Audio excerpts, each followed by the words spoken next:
106 मुंबई फागण सुद 8 संवत 1946 सुगना भाई श्री चिमनलाल मासुकराम जुठाभाई ઉપર આ પણ પત્ર છે. એમાં લખે છે, તમારું પત્ર અને પત્તું બંને મળ્યા હતા.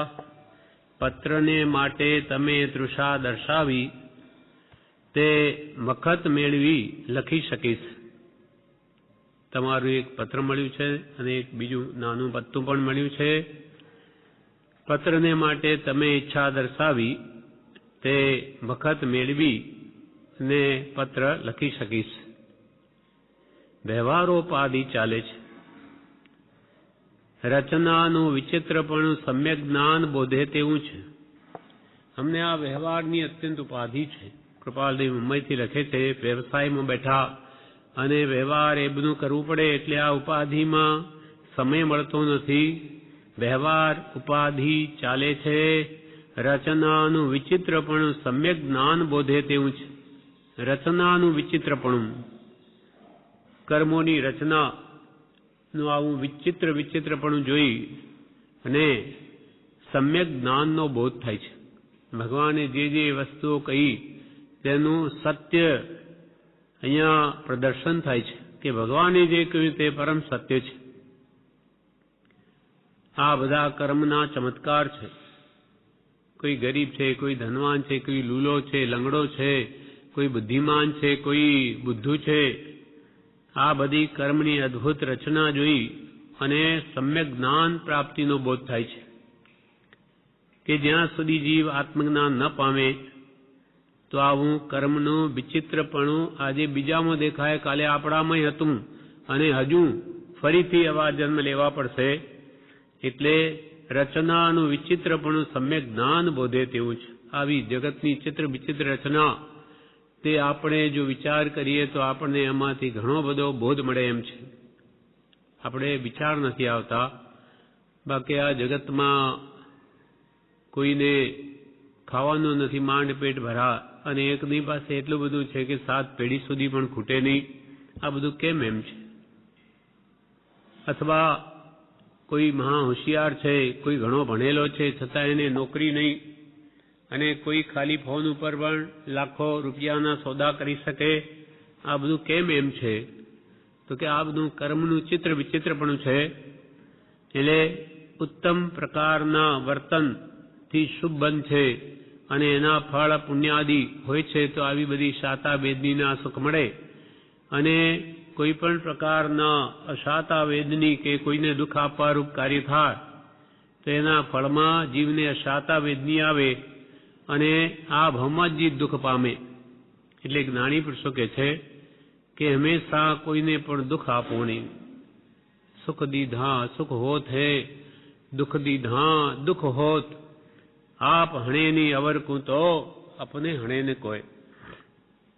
બીજા પ્રાણીઓને સુખી કરવાની જે આપણી કામના હોય તો સહેજે આપણને પણ સુખના સંજોગ મળે અને અંતરથી પણ કોઈને દુઃખ આપવાની ભાવના રહી તો બીજો તો દુઃખી થશે કે નહીં એના પુણ્ય પ્રમાણે છે, પણ પોતે એવા ભાવથી જરૂર દુઃખી થઈ જશે. માટે કોઈને પણ મન વચન કાયાથી કિંચિત માત્ર પણ દુઃખ આપવાની ભાવના ન રાખવી. પણ સુખી રહે સબ જીવ જગત કે કોઈ કભી ન ઘબરાવે. વૈર પાપ અભિમાન છોડ જગ નિત્ય નય મંગલ ગાવે. બધા જીવો સુખી થાઓ. સર્વે ભવંતુ સુખીના સર્વે સંતુ નિરામયા. સર્વે ભદ્રાણી પશ્યંતુ માં કશ્ચિત દુઃખાપનયાત. બધા જીવોનું કલ્યાણ થાઓ, બધા સુખી થાઓ એવી અંતરથી આપણે સદા ભાવના રાખવી. કેમ કે આપણને આપણા ભાવનું ફળ છે. એટલે કૃપાલ વ્યવહારો પાદી ચાલે છે. રચનાનું વિચિત્રપણું સમ્યક જ્ઞાન બોધે તેવું છે. આવી જગતની રચનાથી આવા સમ્યક દ્રષ્ટિ મહાત્માઓને તો તેનાથી પણ અદ્ભુત બોધ થાય છે કે જગતની વિચિત્રતા જોઈને એમને વૈરાગ્ય ઉત્પન્ન થાય છે. ત્રિભુવન અહીંથી સોમવારે રવાના થવાના હતા. તમને મળવા આવી શક્યા હશે. તમે, તેઓ અને બીજા તમને લગતા માંડલિકો ધર્મને ઈચ્છો છો, તે જો સર્વનું અંતરાત્માથી ઈચ્છું હશે તો પરમ કલ્યાણરૂપ છે અને તમારી ધર્મ જિજ્ઞાસાનું રૂડાપણું જોઈ સંતોષ પામવાનું કારણ છે. કૃપાલે એમ લખે છે કે ત્રિભુવન ખંભાતના ત્રિભુવનભાઈ અહીંથી રવાના થવાના હતા અને તમને મળવા આવવાના હતા. તે મળવા આવ્યા હશે અને તમે અને તેઓ અને બીજા તમને લગતા માંડલિકો, એટલે કે તમે ત્યાં રહ્યા કે બીજા મુમુક્ષો પણ, માંડલિકો એટલે તમારું મિત્ર મંડળ, એ બધા ધર્મને ઈચ્છો છો. તમે બધા ધર્મની રુચિવાળા છો એ વાતથી અમને પરમ સંતોષ થાય છે. તમે, તેઓ અને બીજા તમને લગતા માંડલિકો ધર્મને ઈચ્છો છો, તે જો સર્વનું અંતરાત્માથી ઈચ્છું હશે તો પરમ કલ્યાણરૂપ છે. તમે અંતરથી, ખરા અંતરથી જો આત્મધર્મને ઈચ્છતા હશો તો એ તમારા બધાના પરમ કલ્યાણનું કારણ છે. ધર્મ કહે આત્મ સ્વભાવકું. આત્માનો સ્વભાવ શુદ્ધ છે. તે આત્મશુદ્ધતા પ્રાપ્ત કરવાનો તમારો જો અંતરથી લક્ષ્ય હશે તો એ પરમ કલ્યાણરૂપ છે. તમારું અવશ્ય કલ્યાણ થશે. અને મને તમારી ધર્મ જિજ્ઞાસાનું રૂડાપણું જોઈ સંતોષ પામવાનું કારણ છે. અને તમારી આવી ધર્મ જિજ્ઞાસા જોઈને, ધર્મ જિજ્ઞાસાનું રૂડાપણું જોઈ સંતોષ પામવાનું કારણ છે. મને પણ સંતોષ થાય છે કે તમે પણ આત્મ કલ્યાણના માર્ગે ચઢી એક દિવસ સર્વ પ્રકારના જન્મજરા મરણના દુઃખોનો અંત આણશો. એ જોઈ, એ સાંભળીને મને પણ પરમ સંતોષનું કારણ છે. નાની પુરુષો આપણામાં કંઈ પણ વૈરાગ્ય ભાવ જુએ કે અંતરંગ સાચો ત્યાગ જુએ, કશાયનું ઉપશમન જુએ તો એમને પરમ સંતોષ થાય છે. મોક્ષ મૂળમ ગુરુ કૃપા કહ્યું. ગુરુની કૃપા ક્યારે થાય? તે આપણા અંદર આવા ગુણો આવે તો. એટલે કૃપા કે તમને એક ધર્મ પામવાની જિજ્ઞાસા છે એ જાણીને પણ અમને સંતોષ થાય છે. જનમંડળની અપેક્ષાએ હતભાગ્ય કાળ છે, વધારે શું કહેવું. જનમંડળ એટલે આ લોકો, જગતના લોકોની અપેક્ષાએ તો જોતા તો આ હતભાગ્ય કાળ છે. એટલે આ કાળમાં જેને બધા પુણ્ય હણાઈ ગયા હોય એવા જ જાણે જીવો જન્મ્યા છે. માટે જનમંડળની અપેક્ષાએ જોઈએ તો હતભાગ્ય છે. અને આવા ભયંકર કલિયુગમાં પણ તમારે આત્મકલ્યાણ કરવાની જિજ્ઞાસા છે તો એ જોઈને અમને સંતોષ પામવાનું કારણ છે. એક અંતરાત્મા જ્ઞાની સાક્ષી છે. અમારો અંતરાત્મા જે જ્ઞાન પામેલો છે એ સાક્ષી ભાવે, એટલે જ્ઞાતા દ્રષ્ટાપણે આ બધું જોઈ રહ્યો છે. કોઈ પ્રત્યે રાગી નથી, તેમ કોઈ પ્રત્યે દ્વેષ નથી. જ્ઞાન દર્શન એ આત્માનો ગુણ હોવાથી જ્ઞાતા દ્રષ્ટાપણે જે કંઈ પણ થઈ રહ્યું છે એ સમતા ભાવે બધું જોઈ રહ્યો છે. એક અંતરાત્મા જ્ઞાની સાક્ષી છે. વીરાયચંદના પ્રણામ તમને અને તેમને. તમને અને તેમને પણ બધાને રાયચંદના પ્રણામ. આ પ્રમાણે પત્રાંક 106 પૂરો થયો. હવે પત્રાંક 107 છે. તેમાં કાવ્ય છે આખું, અને મુંબઈથી કૃપાલદેવ લખે છે. ફાગણ વદ એકમ સંમત 1946. એમાં કૃપાલદેવે 4 વિભાગ પાડ્યા છે. એમાં પહેલો વિભાગ, એમાં 2 ગાથા છે. તેમાં કે છે, લોક પુરુષ સંસ્થાન કયો, એનો ભેદ તમે કાંઈ લયો. લોક પુરુષ સંસ્થાને કયો, એનો ભેદ તમે કઈ લયો, એનું કારણ સમજ્યા કાંઈ, કે સમજાવ્યા ની ચતુરાઈ. એનું કારણ સમજ્યા કાંઈ, કે સમજાવ્યા ની ચતુરાઈ. લોક પુરુષ સંસ્થાને કયો. લોક એટલે આપણે લોકાકાશમાં છીએ. આ લોક ત્રણેય લોક ઉપર ઉર્ધ્વ લોક કહેવાય, જ્યાં દેવોના નિવાસ છે, નીચે નરકોના નિવાસ છે, એ અધોલોક કહેવાય, ને આપણે મધ્યલોકમાં છીએ, જ્યાં મનુષ્યો છીએ. એમ લોક પુરુષ સંસ્થાને કયો, એટલે આપણો આખો લોક છે તે પુરુષ સંસ્થાને કયો છે. પુરુષાકારે, સંસ્થાન એટલે આકાર, આખા લોકનો આકાર પુરુષાકારે કયો છે. પુરુષાકારે એટલે પુરુષ કમર ઉપર આમ હાથ મૂકી પગ પહોળા કરી અને કોઈ પુરુષ ઉભો હોય તે આકારે આખો લોક છે.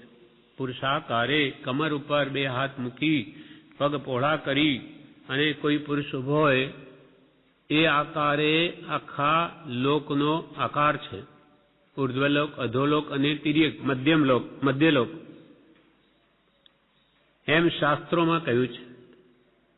કૃપાલ કે આવું જે કથન કહ્યું એનો કઈ મર્મ ભેદ તમે કઈ લ્યો, કે એનું શા માટે એનું વર્ણન કર્યું છે, આમ કહેવા પાછળનો મર્મ અથવા અંતર આશય જ્ઞાની પુરુષના હૃદયમાં શું છે એ કે તમે સમજ્યા છો. લોક એટલે આ લોકાકાશ. લોક પુરુષ સંસ્થાને કયો, એનો ભેદ તમે કઈ લયો. પુરુષ સંસ્થા અને પુરુષાકારે શાસ્ત્રમાં લોકનું વર્ણન કર્યું છે, એનો ભેદ તમે કઈ લયો. એ ભેદ એટલે એનું રહસ્ય, એનું મર્મ તમે કઈ સમજ્યા. એનું કારણ સમજ્યા કાંઈ, કે સમજાવ્યા ની ચતુરાઈ. એનું કારણ એટલે હેતુ કઈ તમે સમજ્યા, કે શા માટે પુરુષાકારે લોક છે એનું વર્ણન કર્યું છે. એનું કારણ સમજ્યા કાંઈ, કે સમજાવ્યા ની ચતુરાઈ, કે માત્ર ઉપમા આપીને જ સમજાવવાની આ માત્ર ચતુરાઈ કરી છે. એટલે કોઈ દર્શન એમ માને છે કે આ મનુષ્ય દેહમાં જ આખા વિશ્વનું સ્વરૂપ ઘટાવે છે. એટલે આખું વિશ્વનું સ્વરૂપ આ મનુષ્ય દેહમાં સમાઈ જાય છે, એમ કોઈ ધર્મ કહે છે. શરીર પરથી એ ઉપદેશ, જ્ઞાન દર્શને કે ઉદ્દેશ, જેમ જણાવો સુણીએ તેમ, કા તો લઈએ દઈએ ક્ષેમ. શરીર પરથી એ ઉપદેશ કે કોઈ ધર્મવાળા તો આ મનુષ્ય દેહમાં જ આખા વિશ્વનું સ્વરૂપ ઘટાવે. જેમ કે પિંડે સો બ્રહ્માંડે. પિંડ એટલે આ શરીર. આ શરીરમાં જે દ્રવ્યો છે તે જ આખા બ્રહ્માંડમાં છે. બ્રહ્માંડ એટલે આખા વિશ્વમાં. આખું વિશ્વ છે તે 6 દ્રવ્યોનું બનેલું છે. જીવ દ્રવ્ય, અજીવ દ્રવ્ય એટલે પૂતગલ, ધર્માસ્તિકા, અધર્માસ્તિકા, આકાશ અને કાળ. આ 6 દ્રવ્યોનું બનેલું આખું વિશ્વ છે. અને આ જગતમાં સર્વ ઠેકાણે 6 દ્રવ્યો રહેલા છે. જેમ કે આપણે આ પોલાણ દેખાય તો ત્યાં આકાશ દ્રવ્ય છે, ગમે તે સ્થાને આકાશ દ્રવ્ય પણ છે, અને કાળ દ્રવ્ય છે, પ્લસ તથા ધર્માસ્તિકાય પણ છે, અધર્માસ્તિકાય પણ છે, જીવ પણ છે, ને અજીવ એવા પૂતગલો પણ છે. દરેક ઠેકાણે આ જે પોલાણ દેખાય અહીંયા પણ ઠસોઠસ જીવો ભરેલા છે, ને પૂતગલ પરમાણુ પણ ભરેલા છે. તો જે આ શરીર છે એમાં પણ જે તત્વો છે, દ્રવ્યો છે, એ જ આખા વિશ્વમાં છે. એ રીતે કે એનું સ્વરૂપ સમજાવવું છે. શરીર પરથી એ ઉપદેશ એટલે શરીરમાં જેમ 6 દ્રવ્યો છે તેમ આખા લોકાકાશમાં પણ છે. એમ મનુષ્ય શરીર ઉપરથી લોક સ્વરૂપનો બોધ કરાવવો છે. એક વાત આ, પછી બીજી કે જ્ઞાન દર્શને કે ઉદ્દેશ અથવા આત્મા, આપણો આત્મા જે છે કે પુરુષ એટલે આત્મા, તે ઉપરથી બોધ કરાવવો છે કે અધ્યાત્મની દ્રષ્ટિએ જોતા આત્મામાં જ્ઞાન દર્શન ગુણ છે અને તે ગુણ આત્માકારે રહ્યા છે. આપણો આત્મા કયા આકારે રહેલો છે? તો કે દેહાકારે. આપણો જે માપમાં, જે પ્રમાણમાં નાનો મોટો દેહ છે વર્તમાનમાં, તેના આકારે આપણા આત્માના જ્ઞાન દર્શનાદિ ગુણો રહેલા છે, તે જ આકારે. અને જે આકારે આત્માના જ્ઞાન દર્શનાદિ ગુણો રહેલા દેહમાં તે જો સંપૂર્ણ નિર્મળ થાય તો આખા જગતનું પ્રતિબિંબમાં ઝલકે. જેમ કે આપણે બેઠા, આપણી સામે જો આખો આરિસો હોય, આરિસો, તો એમાં આપણે બધા દેખાઈએ. આરિસો જળ હોવા છતાં પણ એના અંદર આપણે બધું ઝલકીએ. તેમ આપણો આત્મા રાગ દ્વેષથી સંપૂર્ણ રહિત થાય, શુદ્ધ થાય, તો આખું વિશ્વ આપણા આ આત્માના પવિત્ર થયેલા, શુદ્ધ થયેલા પ્રદેશોમાં ઝલકે. આખું વિશ્વ આપણા આત્મામાં દેખાય. તો શું એ દ્રષ્ટિએ કે આખા લોકનું સ્વરૂપ છે? એમ અનેક પ્રકારે આમાં પ્રશ્ન કર્યા છે. શરીર પરથી એ ઉપદેશ, જ્ઞાન દર્શને કે ઉદ્દેશ, કે અધ્યાત્મ દ્રષ્ટિએ આત્મા જ્ઞાન દર્શન ગુણ વાળો છે, એટલે જ્ઞાન દર્શન ગુણ આત્માના આકારે છે અને આપણો આત્મા વર્તમાન દેહાકારે છે. તો શું આ દેહમાં આખા જગતનું પ્રતિબિંબ પડે જ્યારે આત્મા શુદ્ધ થાય ત્યારે? તેથી લોકોને પુરુષાકારે કહ્યો છે. એમ છે, પુરુષ શબ્દ જે છે તે દેહ અને આત્મા એ બંને માટે વપરાય છે. તેથી આ બંને રીતે પૂછ્યું છે. હવે એ વિશે તમે કે જે જાણતા હો, જેમ જણાવો સુણીએ તેમ. તમને એ વિશે કંઈ વિચાર આવતો હોય તો તમે કહો, અથવા અમને જે સંબંધી સમજાયું હશે તો અમે કહીશું. આમ ખુશીથી પરસ્પર વિચારોની આપ-લે કરીએ, જે આત્માને હિતકારી હોય તે પ્રમાણે વર્તીએ. એમ કૃપાલુ કે જુદી જુદી જે માન્યતાઓ આ વિશ્વના વિશે છે, તો એમાં સત્ય શું? તમને જે લાગે તમે કહો, અમને લાગે અમે કહીએ, અને એવા જે સત્ય હોય તે સ્વીકારીએ. શરીર પરથી એ ઉપદેશ, જ્ઞાન દર્શને કે ઉદ્દેશ. વેદાંતી છે તે એક જ બ્રહ્મા માને, એ બધું એક જ બ્રહ્મનું સ્વરૂપ છે. જ્યારે ભગવાન વિતરાગ મહાવીર એમ કે છે કે આખો લોક તો પુરુષાકારે છે, તે આત્માથી સાવ ભિન્ન છે. શરીર પરથી એ ઉપદેશ, જ્ઞાન દર્શને કે ઉદ્દેશ. જેમ જણાવો સુણીએ તેમ, જેમ તમે જણાવો તે પ્રમાણે સુણીએ. કાં તો લઈએ દઈએ ક્ષેમ, કાં તો તમે લઈએ, કાં અમે અમારું જ્ઞાન પણ તમને દઈએ, અને એના પરિણામમાં જે સત્ય હોય તે ગ્રહણ કરીએ, કે જેથી ક્ષેમ એટલે આત્મા પોતાના કલ્યાણને પામે, અથવા જેથી આત્માનું શ્રેય થાય, એનું ભલું થાય. સત્ય હોય તે ગ્રહણ કરીએ. હવે આગળ કે છે કે આ બધું જાણવું શા માટે છે? લોકનું સ્વરૂપ. તો કે આપણો આત્મા પણ આ લોકમાં જ રહેલો છે. તે સુખી છે કે દુઃખી? જો સુખી છે તો કયા કારણને લઈને, દુઃખી છે તો કયા કારણને લઈને, એ પણ એને ધ્યાનમાં આવે. એના માટે આખા લોકનું સ્વરૂપ પણ જાણવું જરૂરી છે. કેમ કે 6 દ્રવ્યોનું બનેલું આખું વિશ્વ છે, અને એમાં પોતાનો આત્મા પણ એક દ્રવ્ય છે. 6 દ્રવ્યમાંનું એક દ્રવ્ય, 6 પદાર્થ કે 6 વસ્તુમાંનું એક વસ્તુ તે પોતે આત્મા જ છે. શું કરવાથી પોતે સુખી, શું કરવાથી પોતે દુઃખી, પોતે શું ક્યાંથી છે આ, એનો માગો શીઘ્ર જવાબ. શું કરવાથી પોતે સુખી? આ જગતમાં આપણો આત્મા અનાદિકાલથી છે તે શું કરવાથી એ પોતે સુખી થાય, એટલે લોક સ્વરૂપ સમજવાની અગત્ય છે. તેથી પણ પોતાના પહેલા અંગત સુખ દુઃખની વાત વિચારવી બહુ જરૂરી છે કે આ લોકનું સ્વરૂપ જાણવું. એના કરતાં પહેલા હું આ લોકમાં રહેલો છું તે હું સુખી છું કે દુઃખી એ પહેલા જાણું. કેમ કે 6 દ્રવ્યોમાં હું પણ એક દ્રવ્ય છું. શું કરવાથી પોતે સુખી, શું કરવાથી પોતે દુઃખી, અને પોતે શું, પોતે કોણ છે? આપણે આ શરીરને જ આપણું સ્વરૂપ કહીએ છીએ, તો ખરેખર આ હાડકા ચામડાનું બનેલું શરીર એ હું છું, જે મળમૂત્રની ખાણ છે એ હું છું, કે એમાં રહેલો શુદ્ધ જ્ઞાન, દર્શન, ચૈતન્ય, સત્તાથી યુક્ત એવો આત્મા છું?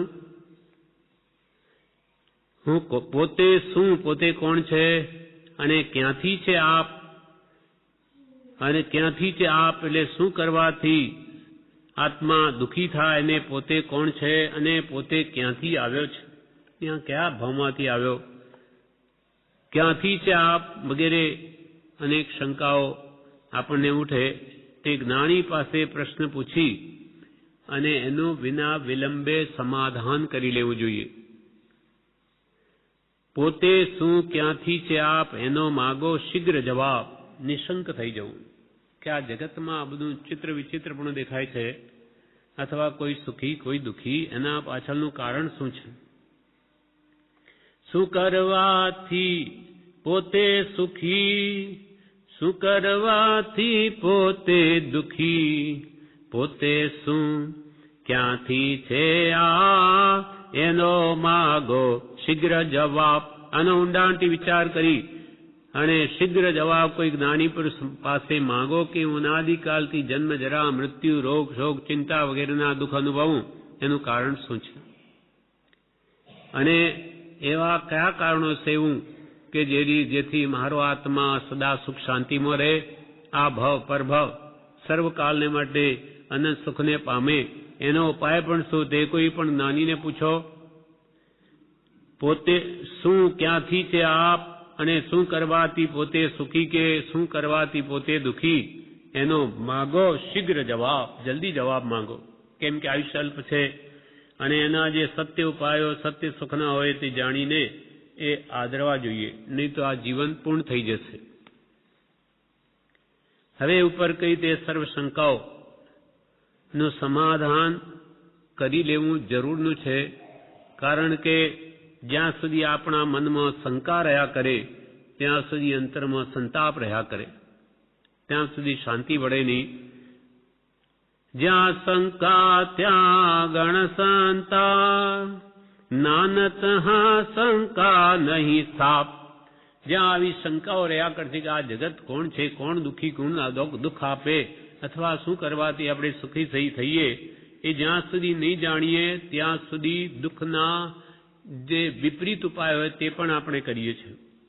ખરેખર જે સુખના ઉપાય તે તો આપણે જાણતા જ ન હોઈએ, અને હોય દુઃખના ઉપાયને આપણે એને સુખના ઉપાય માનીને આદરીએ તો આપણું દુઃખ વધે છે.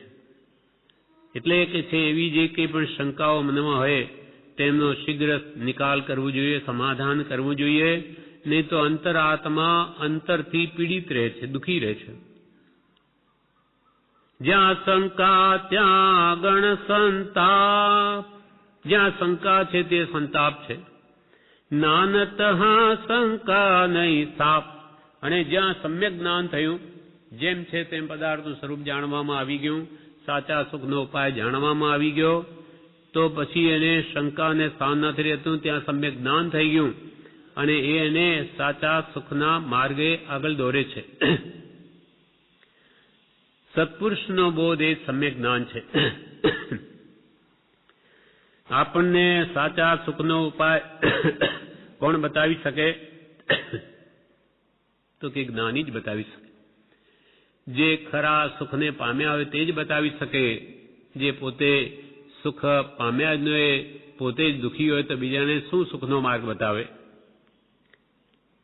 એટલે શંકાનું સમાધાન કોણ કરી શકે? તો કે જ્યાં અજ્ઞાન હોય ત્યાં તો તે અનેક મિથ્યા માન્યતાઓ હોય છે અને તે બીજી અનેક શંકાઓને ઉત્પન્ન કરનારી સંતાપયુક્ત હોય છે. તેથી અજ્ઞાની પાસેથી તો શંકાનું વાસ્તવિક સમાધાન કદી થઈ શકે નહીં. અજ્ઞાની પોતે જ દુઃખી હોય, કુગુરુ હોય, એ આપણને પોતે સાચા સુખનો માર્ગ ક્યાંથી બતાવી શકે? માટે સાચા આત્મજ્ઞાની ગુરુ જોઈએ. હવે જ્ઞાની કોને કહેવા? તો કે જેનામાં જ્ઞાન હોય તે જ્ઞાની. જ્ઞાન હોય ત્યાં પછી વિપરીત માન્યતા કે શંકા હોય નહીં. માટે આવા જ્ઞાની પુરુષ મળી આવે તો એની ભક્તિ કરો અને એના કહ્યા પ્રમાણે વર્તો તો જરૂર તમને સાચા અથવા શાશ્વત સુખની પ્રાપ્તિ થશે. જ્યાં શંકા ત્યાં ગણ સંતાપ, જ્ઞાન તહાં શંકા નહીં સ્થાપ. પ્રભુ ભક્તિ ત્યાં ઉત્તમ જ્ઞાન, પ્રભુ મેળવવા ગુરુ ભગવાન. અહીંયા કે છે જ્યાં પ્રભુ ભક્તિ. પહેલા તો પ્રભુ કોણ? જેને આત્મપ્રભુતા પ્રગટ થઈ હોય, આત્મજ્ઞાન, તે સાચા પ્રભુ છે. એ પ્રભુ ભક્તિ, આવા સાચા આત્મજ્ઞાની ગુરુની ભક્તિ કરે તે જ ઉત્તમ જ્ઞાનનું કારણ છે. વાસ્તવિક જ્ઞાન તે જ્ઞાની પાસેથી જ મળી શકે. કેમ કે જ્ઞાન જ્ઞાની માં કળો. જીનવર કહે છે જ્ઞાન તેને સર્વ ભવ્યો સાંભળો. એટલે પ્રભુ ભક્તિ તે મોક્ષનો ધુરંધર માર્ગ છે. પ્રભુ ભક્તિ ત્યાં ઉત્તમ જ્ઞાન, પ્રભુ મેળવવા ગુરુ ભગવાન. જ્યાં પ્રભુની ભક્તિ અથવા શુદ્ધ સ્વરૂપની ભક્તિપૂર્વક સાધના હોય તે જ જ્ઞાનનો ઉત્તમ પ્રકાર છે. જ્ઞાન મેળવવાનો એવા શુદ્ધ સ્વરૂપની પ્રાપ્તિ માટે સાચા ગુરુ અને તેમની ભગવાન રૂપે આરાધના કરવી જોઈએ. સાચા આત્મજ્ઞાની પુરુષ મળી આવે તો તેને ભગવાન તુલ્ય માની અને એની ભક્તિ કરવી જોઈએ. ભક્તિ એટલે આના ગુણગાન. નાની ભક્તિ ઈચ્છતા નથી, પણ મોક્ષાભિલાષીને તે કર્યા વિના ઉપદેશ પરિણમતો નથી. માટે જ્ઞાનીની ભક્તિ અવશ્ય કર્તવ્ય છે આપણા માટે. એટલે પ્રભુ ભક્તિ ત્યાં ઉત્તમ જ્ઞાન, પ્રભુ મેળવવા ગુરુ ભગવાન. જેમ કે પ્રથમ નમો ગુરુરાજને કે જેણે આપ્યું જ્ઞાન, જ્ઞાને વીરને ઓળખ્યા ટળ્યું દે અભિમાન. પ્રત્યક્ષ પુરુષ હમણાં કે નિકટ ભૂતકાળમાં થયેલા હોય એ વર્તમાનમાં જીવોને શું જોઈએ એ જાણે. કેવા પ્રકારના જીવો છે, એમને કયા પ્રકારના બોધની જરૂર છે કે જેથી શીઘ્ર એ દોષ દૂર થાય. જેમ વૈદ હોય તો નાડી જોઈને આપણને દવા આપે, શીઘ્ર રોગ નાશ પામે, તેમ જ્ઞાની ગુરુ કહે તેમ કરવું તો પછી ભગવાન તીર્થંકરનું સ્વરૂપ પણ વાસ્તવિક રૂપે ઓળખાય. એટલે પ્રથમ નમો ગુરુરાજને કે જેણે આપ્યું જ્ઞાન, જ્ઞાને વીરને ઓળખ્યા ટળ્યો દેહ અભિમાન. દેહાભિમાન ટળે એટલે આત્મજ્ઞાન થાય. એટલે પ્રભુ ભક્તિ ત્યાં ઉત્તમ જ્ઞાન, પ્રભુ મેળવવા માટે ગુરુ ભગવાન. ગુરુને ભગવાન તુલ્ય માનીને એમની આરાધના કરવી જોઈએ. તો હવે સાચા ગુરુ કેવી રીતે ઓળખાય? કોણ સાચા ગુરુ છે? તો સાચો વૈરાગ્ય હોય તો જ ગુરુ સાચા છે કે નહીં એ વાસ્તવિક સમજાય છે. ગુરુ ઓળખવા માટે આપણા ઘટમાં એટલે આપણા હૃદયમાં સાચો વૈરાગ્ય ભાવ જોઈએ. ગુરુ ઓળખવા ઘટ વૈરા, તે ઉપજવા પુરવિત ભાગ. તેમ નહીં તો કઈ સત્સંગ, તેમ નહીં તો કઈ દુઃખ રંગ. આપણને જ્ઞાન પ્રાપ્તિ માટે સાચા આત્મજ્ઞાની ગુરુની ઉપાસના કરવી, એમની આજ્ઞા ઉપાસવી. પણ સાચા ગુરુને ઓળખવા કેમ? તો કે તેના માટે તમારા હૃદયમાં વૈરાગ્ય ભાવ જોઈશે. મુક્ષના નેત્રો મહાત્માને ઓળખી લે છે. આપણે અનાસક્ત ભાવ હશે, ભવે ખેદ હશે, કશાયની ઉપશાંતા, માત્ર મોક્ષ અભિલાષ, ભવે ખેદ અંતરદયા, તે કહીએ જિજ્ઞાસ. તે જિજ્ઞાસુ જીવને થાય સદગુરુ બોધ, તો પામે સમકીત ને વર્તે અંતરશોધ. એટલે આપણા હૃદયમાં વૈરાગ્ય ભાવ આવશે તો સાચા આત્મજ્ઞાની ગુરુની ઓળખાણ થશે. અને ગુરુ ઓળખવા ઘટ વૈરાગ્ય, અને તે વૈરાગ્ય ઉપજવા માટે પૂર્વિત ભાગ્ય. એવો વૈરાગ્ય સી રીતે જાગે? તો કે પૂર્વે જો આપણે આત્માની કે જ્ઞાની પુરુષની આરાધના કરી હોય તો તેના ફળરૂપે એવો વૈરાગ્ય જાગે છે. પૂર્વજન્મથી લઈને આવ્યો હોય સંસ્કાર તો પણ એ જ્ઞાનીને ઓળખી શકે. ગુરુ ઓળખવા ઘટ વૈરાગ્ય, રાગનું વિપરીત વૈરાગ્ય. તે ઉપજવા પૂર્વિત ભાગ્ય. એ વૈરાગ્ય ઉપજવા પૂર્વિત એટલે પૂર્વે કંઈક આરાધના કરી હોય તો એ ભાગ્યશાળીને આવો વૈરાગ્ય પહેલાંથી જ હોય. અને અગર પૂર્વની આરાધના નહીં હોય તો એ વૈરાગ્ય ભાવ ક્યાંથી આવે, કેવી રીતે આવે? તેમ નહીં તો કઈ સત્સંગ, તેમ નહીં તો કઈ દુઃખ રંગ. એટલે પૂર્વે જો આપણે કોઈ જ્ઞાની પુરુષની આજ્ઞાની ઉપાસના નહીં કરી હોય તો વૈરાગ્ય ભાવ આવે નહીં. તો આ ભમમાં પણ જો સત્સંગ સંત સમાગમ અડી આવતા આવો વૈરાગ્ય ભાવ પ્રગટે છે. જેમ જેમ સત્સંગ કરીએ, સત્પુરુષના વચન સાંભળવામાં વાંચવામાં આવે, તે વસ્તુનું વાસ્તવિક સ્વરૂપ સમજાતા એને અંતરથી સંસાર પ્રત્યે વિરક્ત ભાવ આવે છે અને ઈચ્છાઓ ઘટે છે, આત્મા શાંતિ અનુભવે છે. એમ આગલા ભાવનું આરાધક પણ ન હોય તો આ ભાવમાં પણ સત્સંગ કરવાથી કે જ્ઞાની પુરુષના સમાગમથી આવો વૈરાગ્ય ભાવ ઉત્પન્ન થઈ શકે છે. અને માનો કે સત્સંગ પણ નથી તો પછી કંઈ દુઃખ રંગ, જીવનમાં કંઈ દુઃખ હોય તેથી પણ એમને આવે કે આ બધું શું, આવું સંસારમાં બધું દુઃખ જ ભરેલું છે, ક્યાંય સુખ છે જ નહીં કે શું. અને એના દુઃખના પ્રસંગના કારણે પણ એ બાહ્ય શાતા પણ શોધતો હોય અને એના જ્ઞાની મળી આવે કે જ્ઞાની પુરુષનો બોધ મળવાથી એના અંતરમાં શાંતિ ઉપજે તો દુઃખનું કારણ પણ એને વૈરાગ્યમાં લઈ જાય છે. એટલે અહીંયા કહ્યું, જ્યાં શંકા ત્યાં ગણ સંતા, નાનત શંકા નહીં સ્થાપ.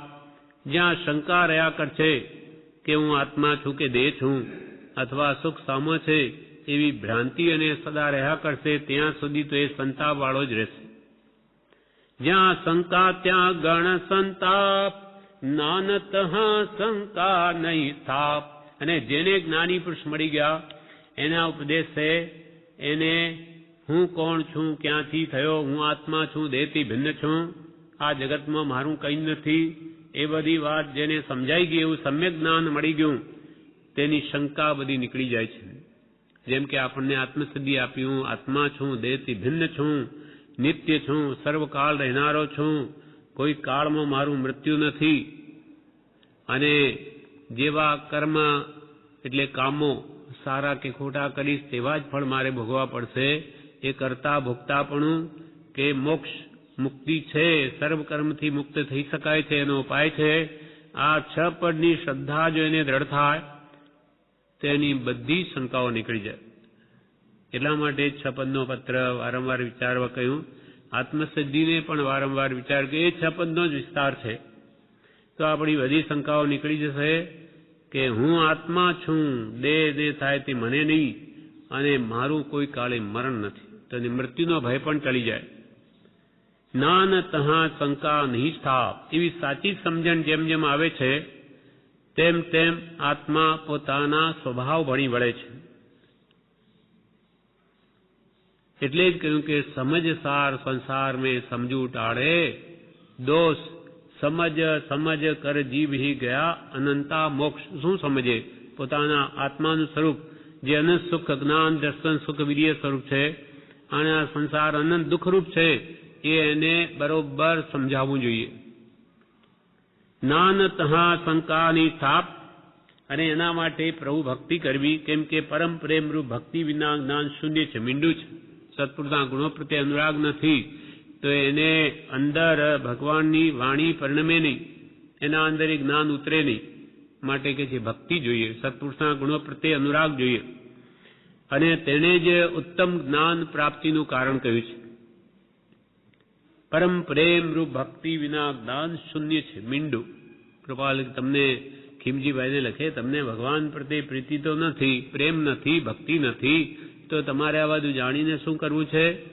પહેલા ભક્તિ લાવો, એ ગુણો પ્રાપ્ત કરવાની ઈચ્છા ઉત્પન્ન કરો, તો પછી એ જ્ઞાન મેળવેલું કામનું છે.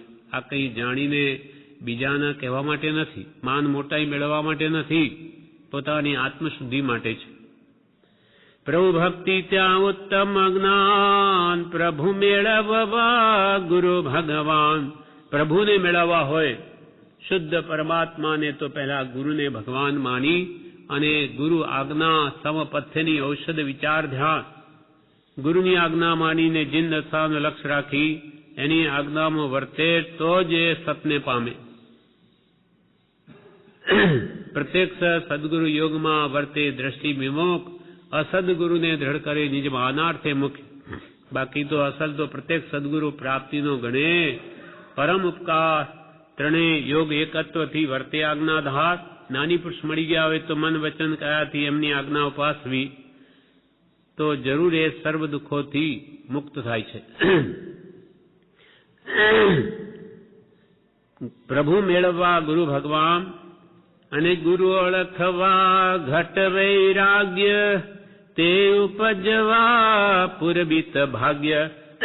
તેમાં નહીં તો કઈ સત્સંગ, તેમાં નહીં તો કઈ દુઃખ રંગ. ગુરુને ઓળખવા પહેલા તો ઘટમાં વૈરાગ્ય ભાવ જોઈએ. સંસાર પ્રત્યે આપણને જે તીવ્ર આસક્તિ છે, મોહ છે, રાગ છે, એ ઘટાડવો જોઈએ, મટાડવો જોઈએ. અને જ્ઞાનીના ગુણો પ્રત્યે પ્રેમ ભાવ લાવવો જોઈએ. પર પ્રેમ પ્રવાહ બઢે પ્રભુ સે, તો સબ આગમ ભેદ સૂર બસે. આમ ગુરુ ઓળખવા માટે ઘટમાં વૈરાગ્ય જોઈએ. તે ઉપજવા માટે પૂર્વિક ભાગ્ય જોઈએ. તેમ ભાગ્ય પૂર્વનું લઈ નથી આવ્યા, તેમ નહીં તો કઈ સત્સંગ, તો પછી સત્સંગ કરવો જોઈએ. નાની પુરુષનો સમાગમ હોય તો એ પરમ સત્સંગ છે. એ નહીં હોય તો સાધર્મી ભાઈઓનો સમાગમ, કે સત્પુરુષના વચનોને વાંચવા વિચારવા, તે પણ સત્સંગ છે. નિરંતર શાસ્ત્રોમાં એકાગ્ર રહેવું, તેને પણ સત્સંગ કહ્યો છે. સત એટલે આત્મા, જે વડે એની શ્રદ્ધા થાય, દ્રઢતા થાય, જગતના વિકલ્પો મટે, તેને સત્સંગ કહ્યો છે. તેમાં નહીં તો કઈ સત્સંગ, તેમાં નહીં તો કઈ દુઃખ રંગ. સત્સંગ પણ જેને નથી, પણ દુનિયામાં જેને દુઃખ બહુ છે, તો પણ એને વૈરાગ્યનું કારણ બને છે કે આ મને જ એટલું બધું દુઃખ કેમ? એવું મેં પૂર્વભમાં શું કર્યું હશે કે મને જ બધું દુઃખ આવી પડ્યું? એટલે સાચા સુખનો ઉપાય શું હશે? એમ જે શોધે તેને પણ મળી આવે.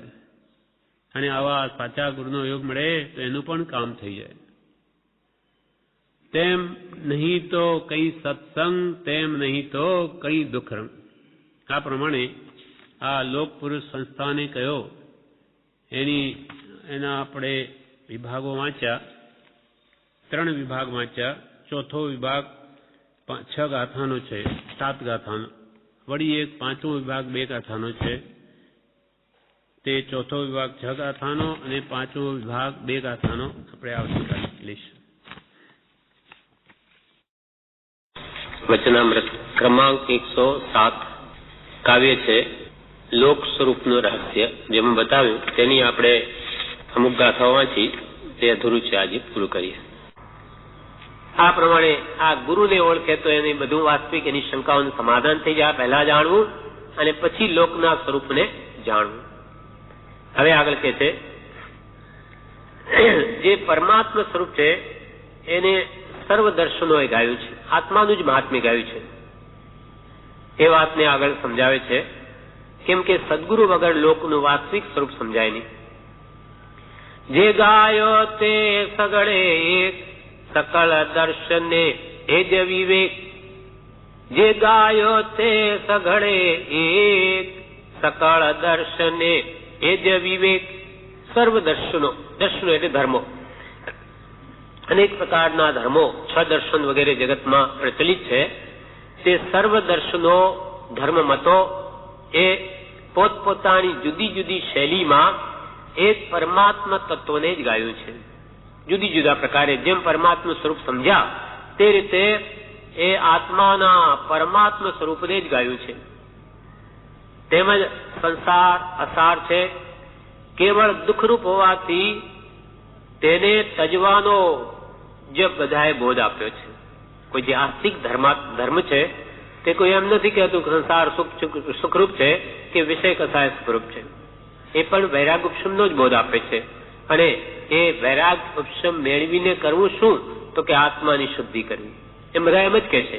અને પરમાત્મા સ્વરૂપ એમની બુદ્ધિ જ્યાં સુધી પહોંચી ત્યાં સુધી કલ્પીને જગતને બતાવે છે. જે ગાયો તે સગળે એક, જે આ પરમાત્માના ગુણ ગાયા તે તો સગળા એક આત્માના જ ગુણ ગાયા છે. સકળ દર્શને એ જ વિવેક, સકળ દર્શનમાં ધર્મોમાં પણ એ જ વિવેક છે. આત્માને જ પ્રધાન પદ આપ્યું છે અને વિષય કશાયને ત્યાગવાનો જ બોધ કર્યો છે. જે ગાયો તે સગળે સકળ દર્શને એ જ વિવેક, પણ સમજાવ્યાની શૈલી કરી ત્યાદવાદ સમજણ પણ ખરી. દરેકે પોતપોતાની શૈલીમાં આત્માને સમજાવ્યો છે, પણ તેમાં સર્વશ્રેષ્ઠ શૈલી કઈ? ત્યાદવાદ શૈલી. સમજાવ્યાની શૈલી કરી, બધા ધર્મોએ પોતાની શૈલી કરી, પણ તત્વ સમજાવવાની શૈલી કરી, સમજાવ્યાની શૈલી કરી, પણ ત્યાદવાદ સમજણ તે જ ખરી છે. ભગવાન તીર્થંકરોએ કેવળ જ્ઞાનીઓએ જે વસ્તુના સ્વરૂપને છદ્રવ્યને જે તીર્થંકરોએ જે ત્યાગવાદ થી સમજાવ્યું છે. સ્યાત અસ્તિ, કોઈ અપેક્ષા છે, સ્યાત નાસ્તિ, કોઈ અપેક્ષા નથી, કોઈ અપેક્ષા છે અને નથી, પણ સ્યાત નાસ્તિ અસ્તિ નાસ્તિ, સ્યાત વક્તવ્ય સ્યાત અવક્તવ્ય, સ્યાત અસ્તિ અવક્તવ્ય નાસ્તિ અવક્તવ્ય. આ પ્રકારે 7 ભેદ થાય છે નયના મુખ્ય. એવી રીતે વસ્તુના અનંત ગુણધર્મ છે એ બધાને માત્ર ત્યાદવાદ શૈલીથી સમજી શકાય, નહીં તો નહીં સમજી શકાય. માટે અહીંયા કૃપાલે કે છે બધાએ ભલે પોતપોતાની દ્રષ્ટિએ શૈલી અપનાવી, પણ સાચી શૈલી અનુભવથી કેવળ જ્ઞાનીઓએ કેવળ જ્ઞાન વડે, અનંત જ્ઞાન વડે કે અનંત દર્શન વડે સર્વ પદાર્થનું સ્વરૂપ જોઈને જે ત્યાદવાદ શૈલી અપનાવી તે જ યથાર્થ છે, તે જ સાચી છે. સમજાવ્યાની શૈલી કરી ત્યાદવાદ સમજણ પણ ખરી. હવે આગળની ગાથામાં કે છે, જો તમે આ લોકના સ્વરૂપને સમજવા માંગતા હો તો એની મૂળ સ્થિતિ જો તમે મને પૂછો તો હું તમને કોઈ યોગીની પાસે સોંપી દઉં, એની વાત માને કરવા યોગી છે. મૂળ સ્થિતિ જો પૂછો મને, કૃપાલે કે છે, મૂળ સ્થિતિ જો પૂછો મને તો સોંપી દઉં યોગિકને. તેથી મૂળ સ્થિતિ એટલે લોકનું વાસ્તવિક સ્વરૂપ કે આત્માનું મૂળ શુદ્ધ સ્વરૂપ શું છે તે જો મને પૂછો તો હું એમ જ કહું કે યોગી એટલે આત્મ સ્વરૂપનું જેને યુંજન થયું છે એવા જ્ઞાની પુરુષ જે કહ્યું છે તેવું જ સહયોગી કેવડી સર્વજ્ઞ ભગવાન તે પોતાના અનંત જ્ઞાનમાં જોયું છે અને તેવું જ ભગવંતે ભાષ્યું છે, જણાવ્યું છે. અને એની પાસે હું તો તમને સોંપી દઈશ. અર્થાત સાચું કોનું માનવું? કેવડી ભગવંત. જે લોક કે અલોક જે અનંત છે તેનું સ્વરૂપ પણ ભગવાને જાણ્યું છે. માટે હું તો કૃપાલે કે તમને એમ કહીશ કે યોગી એવા કેવડી ભગવંત પાસે સોંપી દઈશ. અર્થાત એમણે જેમ કહ્યું તેમ જ તમારે માનવું, એમાં કિંચિત પણ શંકા કરવી નહીં. મૂળ સ્થિતિ જો પૂછો મને તો સોંપી દઉં યોગી કને. પ્રથમ અંત ને મધ્ય એક લોક રૂપ અલોકે દેખ. લોક રૂપ જે છે તે અલોકે દેખ.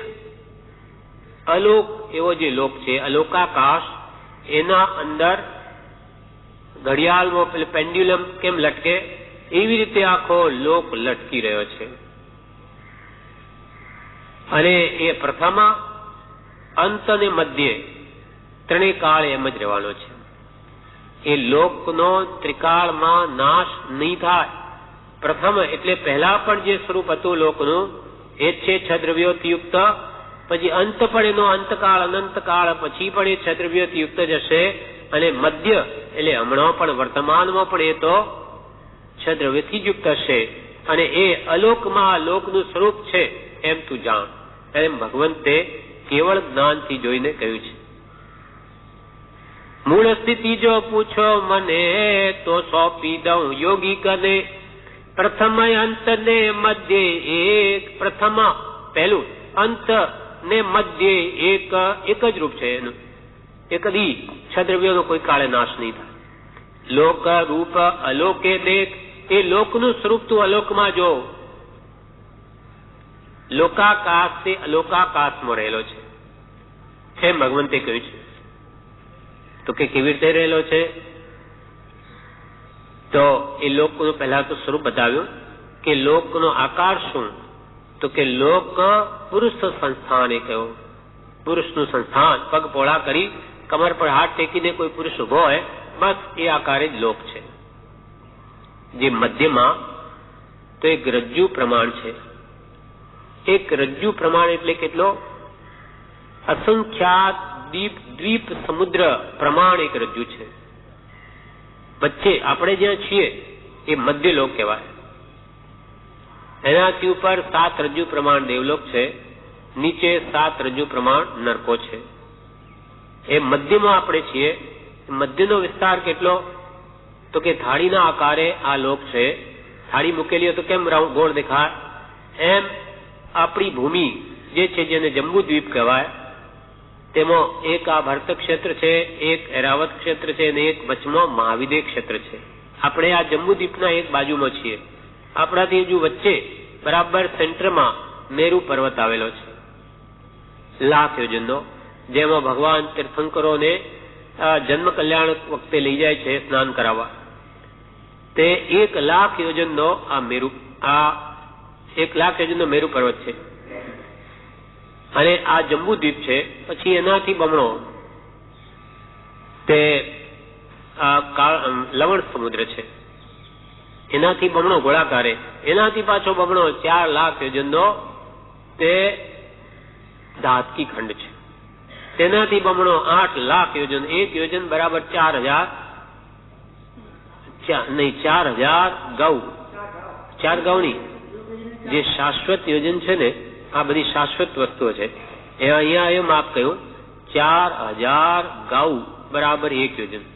જે ફરે છે એને 4 ગૌ બરાબર કહ્યું, પણ એને 4000 એટલે 8000 માઇલ, 13000 કિલોમીટર થાય 1 યોજન. એવા 1 લાખ યોજન બરાબર જંબુદ્વીપ. અને એનાથી 2 લાખ યોજન બરાબર લવણ સમુદ્ર, 4 લાખ યોજન ધાતકી ખંડ, 8 લાખ યોજન આ કાલોદધિ સમુદ્ર. એનાથી પછી 16 લાખ યોજનનો પુષ્કરાળ દ્વીપ આવે, પુષ્કર દ્વીપ આવે. એના અર્ધ ભાગમાં જ મનુષ્યો છે, એટલે અઢી દ્વીપમાં જ મનુષ્ય છે, ત્યાં બહાર નથી. તો પછી એના પછી શું છે? તો કે આપણે જ્યાં બેઠા છીએ એને એક જમીન, પછી પાછો બમણો એનો સમુદ્ર, પછી પાછી જમીન, એનાથી બમણી, પછી એનાથી બમણો સમુદ્ર, એમ ગોળાકારે કેટલા છે? લાખ, 2 લાખ, કરોડ, 2 કરોડ નહીં, અસંખ્યાત દ્વીપ અને અસંખ્યાત સમુદ્ર છે. આ કેટલી જમીન થઈ? એક થી બમણા કરતા જવું, એની કેટલી બધી ગણતરી કોઈ માપ વગરનું છે. અસંખ્યાત દ્વીપ કોને કહે? એક દ્વીપ, એક થી બમણા જે સમુદ્ર, એ બધું ભેગું કરીએ ત્યારે એક રજ્જુ પ્રમાણ થાય, માપ છે. એવા 14 રજ્જુ પ્રમાણ આખું આ લોક છે, ઉપર નીચેનું માપ છે. બાકી આખા વિશ્વનો જો ઘન કરીએ લોકનો, લોકાકાશનો, તો 343 ઘન રજ્જુ પ્રમાણ થાય. અને અહીંયા કમરની આગળ મધ્યમાં આપણે છે ત્યાં 1 રજ્જુ પ્રમાણ, પછી અહીંયા હાથ અહીંયા મૂકેલા છે, અહીંયાથી કોણી સુધી ગણીએ તો 5 રજ્જુ પ્રમાણ લોક છે. અહીંયાથી અહીંયા સુધી આટલો પાછો અહીંયા પહોળો થાય છે. હા, અને ઉપર જતા પાછો 1 રજ્જુ પ્રમાણ થાય. એમ નીચે શું છે? 1 રજ્જુ પ્રમાણ કમર અને નરકો છે, ત્યાં લોક નીચે વધતો 7 રજ્જુ પ્રમાણ થાય છે છેલ્લો. એવો લોકનો પુરુષાકાર છે. માટે ભગવંતે આ ઉપદેશ્યું અને કૃપાલ એનું રહસ્ય તમે કઈ જાણ્યા કેવો તમારો જે જ્ઞાન દર્શનમય આત્મા જે હમણાં પુરુષાકારે છે તેના અંદર આખું વિશ્વ છે આપોઆપ ઝલકે. અને જાણવાનું પ્રયોજન શું છે કે અનંતકાળથી આ અસંખ્યાત દ્વીપ સમુદ્રમાં ની કોઈ પણ જગ્યા તે ખાલી મૂકી નથી, સ્પર્શ વગરની મૂકી નથી. તું બધે જન્મ્યો છે, એક એક ઠેકાણે તે જન્મ લીધો અને મર્યો છે. કેમ કે તારા આત્માની આદિ નથી, શરૂઆત નથી. અને હજુ પણ તું તારા સહજાત્મ સ્વરૂપને નહીં પામે તો હજુ અનંત લોક અનંતકાળ સુધી આ 84 લાખ જીવાવણી છે જ્યાં, અને 14 રજવાત્મકા લોક છે ત્યાં રહેલું પડશે. ત્યાં કઈ હમણાં જેમ સુખ છે તે નથી. હમણાં તો શાતાનો ઉદય છે એટલે સારું છે, અથવા દેવલોકમાં કઈ ત્યાં પણ ભૌતિક શાતા છે. બાકી મોટે ભાગે તો આ જીવ તિર્યંચમાં જ એનો કાળ જાય છે અને ત્યાં બહુ જ દુઃખ છે, ઘણું જ દુઃખ છે. હજુ આ ઢોર પશુ આપણે દેખાય તો પંચેન્દ્રિય જીવો છે જેને હજુ ખાવા પીવાનું મળે, પણ બીજા જે ચોરેન્દ્રિય, ત્રેન્દ્રિય, બેન્દ્રિય, એકેન્દ્રિય, જેમ જેમ ઇન્દ્રિયો ઓછી તેમ તેમ દુઃખની પરાકાષ્ઠા વધે છે. ઘણા જ પીડા પામે, પણ ક્યાં જાય? જેમાં આપણે મૂંગા હોઈએ, બોલી નહીં શકતા હોઈએ, તો આપણું એ બોલનારને જ અનુભવ થાય. જેને થયું હોય તે જ જાણે કે એને કેટલી બોલવાની ઈચ્છા થાય પણ બોલી ન શકે. જેને કે સંભળાય નહીં, જે આંધળો હોય એના જે દુઃખ છે તો એ જ જાણે. તો આ બેન્દ્રિય તેન્દ્રિય જીવોને તો આ ઇન્દ્રિયો જ હોતી નથી. બિચારા પૂર્વે બાંધેલા અશુભ કર્મના ઉદયો ભોગવે છે, પરાધીન પડે ત્યાં જ આપણો આત્મા અનંતકાળથી ત્યાં જ રહે છે. એટલે કે છે કે હવે જો આ અવસર મળ્યો છે, જો આટલો બધો આ લોક છે એમાં ભટકવાનું મૂકી દેવું હોય, આ દુઃખથી છૂટવું હોય, તો તમારા જાત જે અનંત જ્ઞાન દર્શન સ્વરૂપમાં જે આત્મા છે એને ઓળખી લો અને રાગ દ્વેષથી મુક્ત થઈ જાઓ. કૃપાલ કે જ્યાં ત્યાંથી રાગ દ્વેષ રહિત થવું એ જ મારો ધર્મ છે. અથવા કલ્યાણ કરવું હોય તો કૃપાલને શું કરવું કે આ દેહે કરવા યોગ્ય કાર્ય તો એક જ છે કે કોઈ પ્રત્યે રાગ કે કોઈ પ્રત્યે કિંચિત માત્ર દ્વેષ ન રહે, સર્વત્ર સમદશા વર્તે. એ જ કલ્યાણનો મુખ્ય નિશ્ચય છે. જેને આત્મકલ્યાણનો નિશ્ચય કરવો હોય કે મારે આત્માનું હિત કરવું જ છે, તો પછી મુખ્ય નિશ્ચય આ કરવો કે મારે ગમે ત્યાંથી પણ રાગ દ્વેષ રહિત થવું છે. કેમ કે રાગ દ્વેષ અજ્ઞાન એ મુખ્ય કર્મની ગ્રંથ થાય નિવૃત્તિ દેહથી તે મોક્ષનો પંથ. મોક્ષનો માર્ગ તો આ છે કે જો તમારે સર્વ દુઃખથી છૂટવું હોય તો રાગ દ્વેષને છોડો, મૂકી દો, અને એને મૂકવાના જે રસ્તા માર્ગ જ્ઞાનીઓ બતાવે તે જાણો, શબ્દો, અને તે પ્રમાણે વર્તો. એ જ સમ્યક જ્ઞાન દર્શનને ચારિત્ર છે વ્યવહારિક રીતે. તો એ નિશ્ચય રત્નત્રયને લાવશે.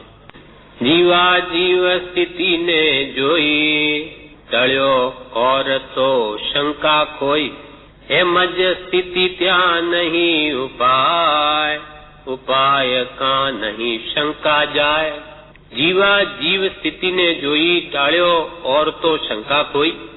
લોક સ્વરૂપ વિશેનું વર્ણન જાણી આ જીવ અજીવ તત્વ કે ધર્માસ્તિકા આકાશ ને કાળ દ્રવ્ય વગેરે 6 દ્રવ્યોનું બનેલું આખું વિશ્વ છે એ જાણી અને એની જીવોની જ્યાં જ્યાં ક્યાં ક્યાં સ્થિતિ છે એ જાણીને કે તે સંબંધી જિજ્ઞાસા પરિતૃપ્ત થઈ, આતુરતા મટી ગઈ. ટળ્યો ઓરતો એટલે આકુળતા અથવા આતુરતા, આકુળતા અથવા આતુરતા એને ઓરતો કે છે.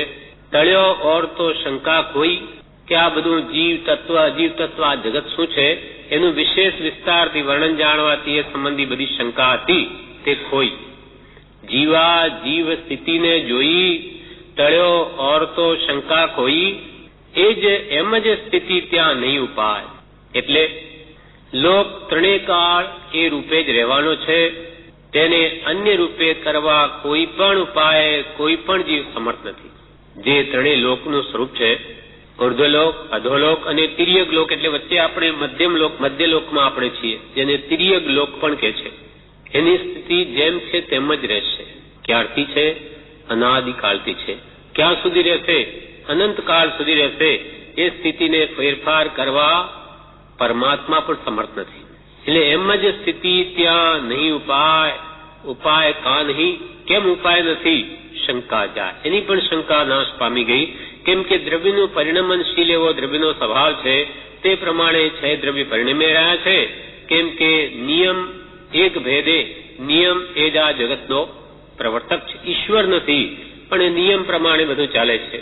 બધા દ્રવ્યો, જીવ દ્રવ્ય, અજીવ દ્રવ્ય કે ધર્માસ્તિકા, અધર્માસ્તિકા, આકાશ અને કાળ દ્રવ્ય બધા પોતપોતાના નિયમો પ્રમાણે પરિણમી રહ્યા છે. એમાં બીજા કોઈની જરૂર નથી. એ બધું જાણવાથી એ બધે સંબંધીની જે શંકાઓ હતી તે નાશ પામી ગઈ.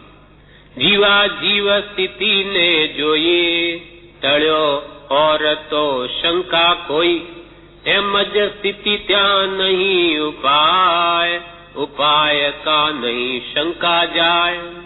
હવે એ આશ્ચર્ય છે, આપણને સ્વર્ગલોકનું એટલું બધું બહાર દેવલોક છે ઉપર, તેના ઉપર 9 ગ્રેવેટ છે, તેના ઉપર 5 અનુત્તર વિમાન છે, અને તેના ઉપર સિદ્ધ શિલા આવેલી છે, મોક્ષ સ્થાન છે. એ બધું જોઈને આશ્ચર્ય થાય. અને લોકનું એટલું બધું વિરાટ સ્વરૂપ, જેમ કે આપણે જે જંબુદ્વીપમાં છીએ એવા તો અસંખ્યાત દ્વીપ, જમીનને દ્વીપ કહેવાય, અને એના પછી એનાથી એક દી બમણા સમુદ્ર છે. એ જાણીને આપણને આશ્ચર્ય થાય, હો આટલું બધું છે. અને નીચે 7 નરકો છે, તે એક દી મોટી 7મી નરકમાં સૌથી વિશેષ દુઃખ છે. તેના નીચે વળી નિગોદના સ્થાન છે જીવોના. આ બધું જોઈને આપણને આશ્ચર્ય થાય, જ્યારે જ્ઞાનીઓને એનાથી કઈ આશ્ચર્ય થતું નથી. કેમ? તો કે એમ જ સ્થિતિ આ પ્રમાણે જ છે, અનાદિથી છે. જે જીવ પુણ્ય કરે તે દેવલોક આદિમાં સુખ ભોગવે, અને જે પાપ કરે તે નરકાદિમાં દુઃખ ભોગવે. એમ જ સ્થિતિ એ પ્રમાણે જ છે. એટલે એમને કોઈ આશ્ચર્ય થતું નથી, પણ આપણને અજ્ઞાનીઓને એ બધું જાણીને આશ્ચર્ય ઉપજે છે. એટલે આગળની ગાથામાં કહે છે, તે આશ્ચર્ય જાણે તે જાણ, જાણે ત્યાર જાણે જ્યારે પ્રગટે ભાણ. એ આશ્ચર્ય જાણે તે જાણ, જાણે જ્યારે પ્રગટે ભાણ. સમજે બંધ મુક્તિયુત જીવ, નિરખી ટાળે શોક સદીવ. એ આશ્ચર્ય, આ જગતનું આશ્ચર્યકારક સ્વરૂપ જાણે તે જ્ઞાની છે. તેમને આ બધું જાણીને આશ્ચર્ય ઉપજતું નથી. કેમ કે દ્રવ્યનું પરિણામ છે. કર્મબંધ જે જીવ કરે તેના ફળ આ પ્રમાણે શુભ કે અશુભ ભોગવે છે. શુભ કરે ફળ ભોગવે દેવા દિગતિમાય, અને અશુભ કરે નરકાદિ ફળ કર્મ રહિતન ક્યાં. આ તો જીવો અનાદિકાળથી જેવા શુભ કે અશુભ કર્મો કરે તેના ફળ ભોગવે છે. એટલે એમને કઈથી આશ્ચર્ય ઉપજતું નથી, પણ અજ્ઞાનીને આ બધું જાણીને આશ્ચર્ય થાય છે. એ આશ્ચર્ય જાણે તે જાણ, જાણ એટલે જ્ઞાન. જાણે જ્યારે પ્રગટે ભાણ. સંપૂર્ણપણે આ વિશ્વનું સ્વરૂપ ક્યારે જાણે? તો કે જ્યારે પ્રગટે ભાણ. ભાણ એટલે સૂર્ય, સૂર્યરૂપી કેવલનામ. કેવલનામ રૂપ સૂરજ ઉગે ત્યારે આખા વિશ્વનું દર્શન એને સહેજે એના જ્ઞાનમાં થાય છે. એટલે જ્યાં જ્યાં ક્યાં ક્યાં એ પદાર્થો રહેલા છે તે બધું એના જ્ઞાનમાં સહજ જણાઈ આવે છે. છતાં પણ એને કોઈ આશ્ચર્ય ઉપજતું નથી. કેમ? તો કે એ વિતરાગ પરમાત્મામાં રાગ દ્વેષ જ નથી. કોઈ સારા ખોટાનો ભાવ નથી, કે આ સારું છે, દેવલોક સારો કે નરક ખોટી, એવા પણ એમના અંતરમાં કોઈ ભાવ નથી. જેમ છે તેમ છે, પદાર્થોનું પરિણમન છે. બાકી તો દરેક દ્રવ્ય સ્વતંત્ર છે. આત્મા પણ પોતાના સ્વભાવમાં આવી જાય તો કોઈ દુઃખ નથી. અજ્ઞાનને લઈને દુઃખ ભાસે છે. એ કેવલ જ્ઞાનીઓની બધી જાણ હોવાથી એમને કોઈ આશ્ચર્ય ઉપજતું નથી. એ આશ્ચર્ય જાણે તે જાણ, જાણે જ્યારે પ્રગટે ભાણ. એ આશ્ચર્યને જાણે તે જ જાણ એટલે જ્ઞાન છે, જ્ઞાની છે. અને ખરેખર એનું સંપૂર્ણ સ્વરૂપ તો જ્યારે પ્રગટે ભાણ ત્યારે જ જાણે. જાણે જ્યારે પ્રગટે ભાણ. અને જ્યારે ભાણ પ્રગટે, કેવલ જ્ઞાન રૂપ સૂર્ય પ્રકાશમાન થાય તે વખતે સમજે બંધ મુક્તિ યુત જીવ. તે વખતે આ સંસારમાં રહેલા સર્વજીવો કોઈ તો બંધ યુક્ત છે અને કોઈ કર્મોથી મુકાયેલા છે, મુક્ત થયેલા સિદ્ધ પરમાત્મા છે. સમજે બંધ મુક્તિયુક્ત જીવ, બંધયુક્ત જીવને પણ સમજે અને મુક્તિયુક્ત જીવોને પણ સમજે. યુક્ત એટલે સહિત, બંધ સહિત અને મુક્તિ સહિત, કર્મોથી મુક્તિ સહિત મુક્ત દશાને પામેલા એવા સહયોગી કેવડી પરમાત્મા છે. તીર્થંકરો સાથે પણ હજારો કેવડીઓ પણ હોય, એ પણ ઘાતિયા કર્મોથી મુકાયેલા છે. કેમ કે મુખ્ય એ આત્માના ગુણોને ઘાતનાર તે તો ઘાતિયા કર્મ છે. 4 કર્મો ભલે એ કેવડી ભગવંતને પણ હોય છે અવશેષ, પણ એથી એમને કોઈ દુઃખ નથી. એ તો સમય સમયે આયુષ્ય પૂરું થઈ નાશ પામવાના છે.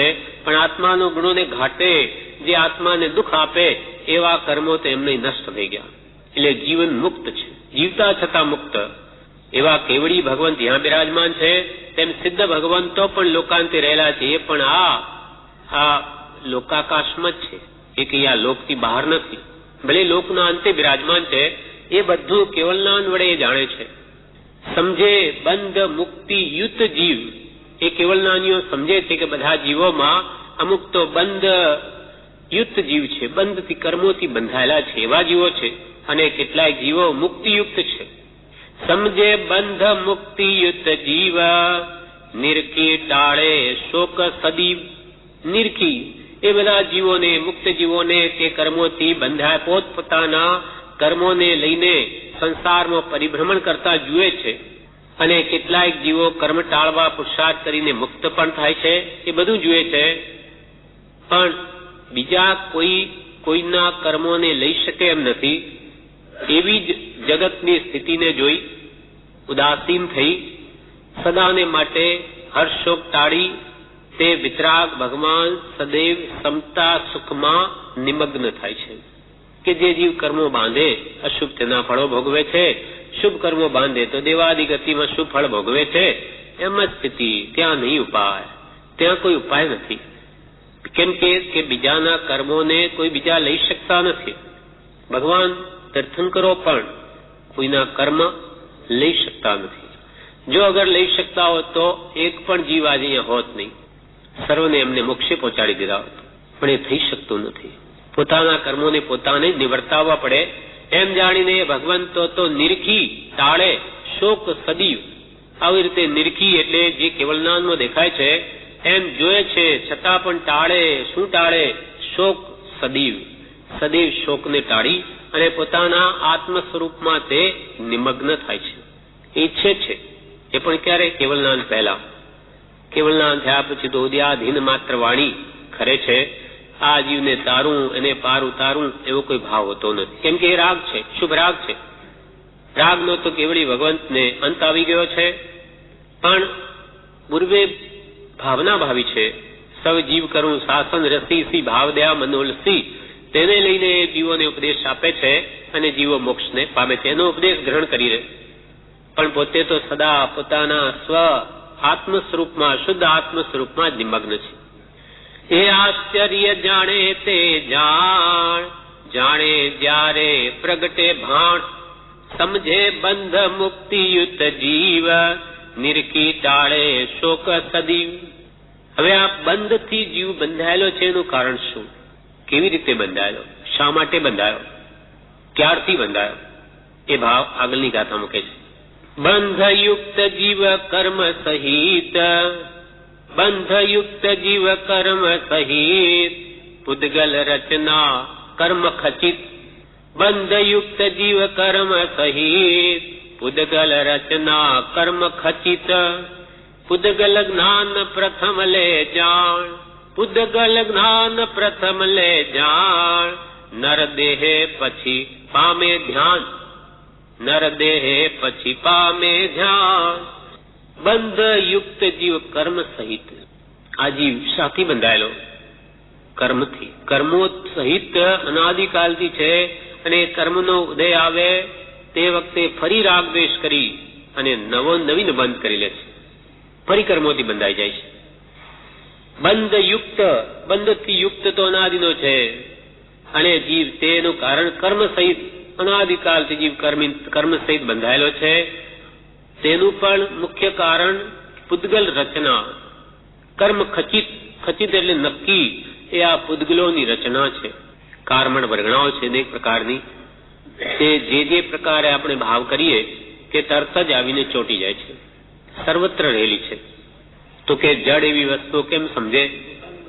હા, દોષ પોતાનો છે, પણ પોતે ભાવ કરે એટલે નિમિત્તિક સંબંધ છે. પોતે ભાવ કરે ચોંટી જાય. જેમ કે અહીંયા ટેપ રેકોર્ડ પડ્યું, માનો આપણે કઈ ન બોલીએ કે કોઈ અવાજ ન હોય તો કઈ ન પકડે, પણ બોલીએ તો પકડે જ. તો કે આ તો જડ છે, એને કેમ ખબર પડી ગઈ? પણ એવી ભૌગોલિક શક્તિ છે, ભૂતગલમાં પણ શક્તિ છે. બોલીએ તો ચોટે જ, પછી ત્યાં ખાંસી કરે તો અંદર જાય, કેમ કે જડ છે, સમજતું નથી. તેમ પૂતગલ કારમણ વર્ગણાઓ રહેલી છે સર્વત્ર. આપણે જેવા ભાવ થાય સારા કે ખોટા, એ નૈમિત્તિક સંબંધ, આત્માના ભાવ થવા અને કર્મોનું તે સમય આત્મા સાથે ચોંટી જવું. જો ભાવ ન કરે તો નહીં ચોટે. કેમ કે કેવડી ભગવંત પણ આ અહીંયા જ રહેલા હોય છે પહેલા તો, આ દેહમાં જ, છતાં એમને કારમણ વર્ગણાઓનો બંધ કેમ થતો નથી? તો કે કશાય ભાવ છે જ નહીં. એમને પણ શરીર છે, એટલે મન વચન કાયાના યોગના હલનચલને લઈને કર્મો આવે છે, કેવડી ભગવંત તે પણ કશાય ભાવ નહીં હોવાથી સ્થિતિ બંધ પડતો નથી, ચોટતા નથી. આવે એક સમય આવે, બીજા સમય ભોગવાય, ત્રીજા સમય ખરી જાય છે. એટલે આપણે પણ જો કશાય રહિત થઈએ, ક્રોધ માન માયા લોભ આદિક રાગદ્વેષને મૂકી દઈએ, તો ભલે ને કારમણ વર્ગણાઓ પાસે રહી એ કઈ ન કરી શકે, પણ આપણને રાગદ્વેષ થઈ જાય છે. કોઈ પણ વસ્તુ પરાઈ જોઈ હોય તો પણ આ સારી છે ખોટી છે, ક્યાંથી લાવ્યા, બહુ સરસ છે, એવો ભાવ સારો કે ખરાબ થયા વગર રહેતો નથી. એટલે એ જીવ બંધાઈ જાય છે. નૈમિત્તિક સંબંધ, આત્માના ભાવ થવા એટલે આત્માના પ્રદેશો ચલાયમાન થવા, અને તે સમયે ચલાયમાન કંપન થાય પ્રદેશોમાં ભાવ કરવાથી, અને તે જ સમયે ત્યાં નજીકમાં રહેલી કારમણ વર્ગણાઓને ચોંટી જાય. જો કંપન નહીં થાય તો નહીં ચોંટી, પણ એ તો ક્યારેય નહીં થાય. નિર્વિકલ્પ થયેલો આત્મા, તેને જ આવું થાય. એને પણ નિર્વિકલ્પ છતાં મન વચન કાયાના યોગ તો સહયોગી કેવડીને પણ છે, યોગ છે, માટે ત્યાંય બંધ તો ત્યાંય આશ્રવ તો છે, બંધ નથી. એ ઇરિયાપતિક બંધ છે, સાંપ્રદાયિક બંધ નથી. આવે ને જાય, આવે ને જાય. એટલે સર્વ સંસારનું મૂળ કારણ કશાય ભાવ છે અથવા રાગદ્વેષ છે. એ જેટલા ઘટાડે તેટલો જીવ સંસારથી છૂટી શકે છે. બંધયુક્ત જીવ કર્મ સહિત પૂદગલ રચના કર્મ ખચિત એટલે નક્કી. તેનું કારણ આ ભૌગોલિક કારમણ વર્ગણાઓની રચના છે. એ જો જગતમાં નહીં હોય તો જ્ઞાની ભગવંત આપણને કહે નહીં કે ભાઈ આવી રીતે તમારે આ કર્મ બંધાઈ જશે, પણ જેવી સ્થિતિ છે તેમ કેવું પડે છે. બંધયુક્ત જીવ કર્મ સહિત એટલે સંસારસ્થ જીવો બંધયુક્ત છે, અને તે બંધ પૂદગલ વર્ગણા રૂપ કર્મોથી થયેલો છે. પૂદગલ પરમાણુઓની કર્મરૂપ રચનાથી જીવો બંધ અવસ્થાને પામેલા છે. તેથી અનંત શક્તિશાળી એવા જીવને જે પૂદગલ રૂપ કર્મના બંધનોથી સંસારમાં બંધાઈ પરાધીન બની અનંત કાળ સુધી આ સંસારમાં ભમવું પડે છે. પણ નવીન કર્મનો બંધ જીવ જો નહીં કરે સંભાવ રાખીને, તો એ કર્મો છૂટી શકે છે. નવા બંધ નહીં થવા જોઈએ. બાકી સમય સેમ નિર્જરા તો પ્રત્યેકને, જ્ઞાની કે અજ્ઞાની બંનેને ચાલુ છે, પણ આ જીવ નવા બાંધી લે છે, એ જ મોટું દુઃખ છે. નિમિત્ત ના, એને જેવો ઉદય હોય તેવા નિમિત્તમાં એ પહોંચી જાય છે પોતે. તે તો હે સિંહ થાન શક્તિ મરોરે જીવ કી ઉદય મહાબલવાન. માનો કે આપણે ભોગવાનો ઉદય હોય ત્યારે બરોબર એ સ્થાનમાં આપણો જીવ પહોંચી જાય છે, કે જેવા સ્થાનમાં એને એ દુઃખો ભોગવા. જેમ કે પાપના ઉદય હોય તો નરકમાં કેમ જાય? એની ઈચ્છા નથી કે નરકમાં જવું, પણ એ કારમણ વર્ગણો એને ખેંચી જાય ત્યાં. એવી રીતે અહીંયા કંઈક ઉપાધિ કે દુઃખ આવવાનું હોય તો એવા સ્થાનમાં એ કર્મને લઈ જાય. એમ તે નિમિત્તો મળવા તે પણ કર્મને આધીન જ છે. એક બેનને હમણાં નળિયું પડ્યું વાંદરાને લઈને, બરોબર એ ઠેકાણે નીચે જ એનું જવું, તે જ ઉપરથી પડવું, માથામાં ઘા પડવો, એ બધું કોણે નક્કી કર્યું? હા, હમણાં 2 દિવસ પહેલા ઘા પડ્યો. જો કે કોઈ બીજું વાંધો ના આવે, પણ આવું કેમ કે ભાઈ બરોબર એ સ્થાને જવું, ત્યાં નળિયું પડવું, તે વખતે જ વાંદરો આવવો, ફૂટવું, આ બધું ભાવિ છે. એટલે કે જે ભગવાન હોય એટલે આપણે ત્યાં જીવ આપણને લઈ જાય ત્યાં. એમ કર્મને આધીન આ બધી રચના છે, પણ કર્મ બાંધે કોણ? પોતે જ બાંધેલા છે. જીવને બંધ સમય ચિત્ત ચેતી રે ઉદય શો સંતાપ. જે વખતે કે હે જીવો તમે કર્મ બાંધો છો તે વખતે ધ્યાન રાખો, ઉદય આવે એનો કોઈ ઉપાય નથી. અશુભ કર્મના ઉદય વેદના જો સોચ કરો છો તો હવે એ પણ ધ્યાન રાખો કે નવા બાંધતા પરિણામે તેવા તો બંધાતા નથી. કૃપાલ કહે છે નવા કર્મ બાંધતા ફરી એવો ઉદય આવશે, તમને ગમશે નહીં. તો હવે ધ્યાન રાખો કે પાપ વાળા કામો કરો માં, નહીં તો એનો ઉદય ભયંકર આવશે. તે વખતે પછી રડતા પણ છૂટે નહીં. કેમ કે એવી પૌદ્ગલિક રચના છે. શુભ અશુભનું ફળ જીવોને ભોગવવું જ પડે છે, અને નહીં ભોગવવું પડતું હોય તો આ જગતની ચિત્ર વિચિત્ર સ્થિતિ હોય નહીં.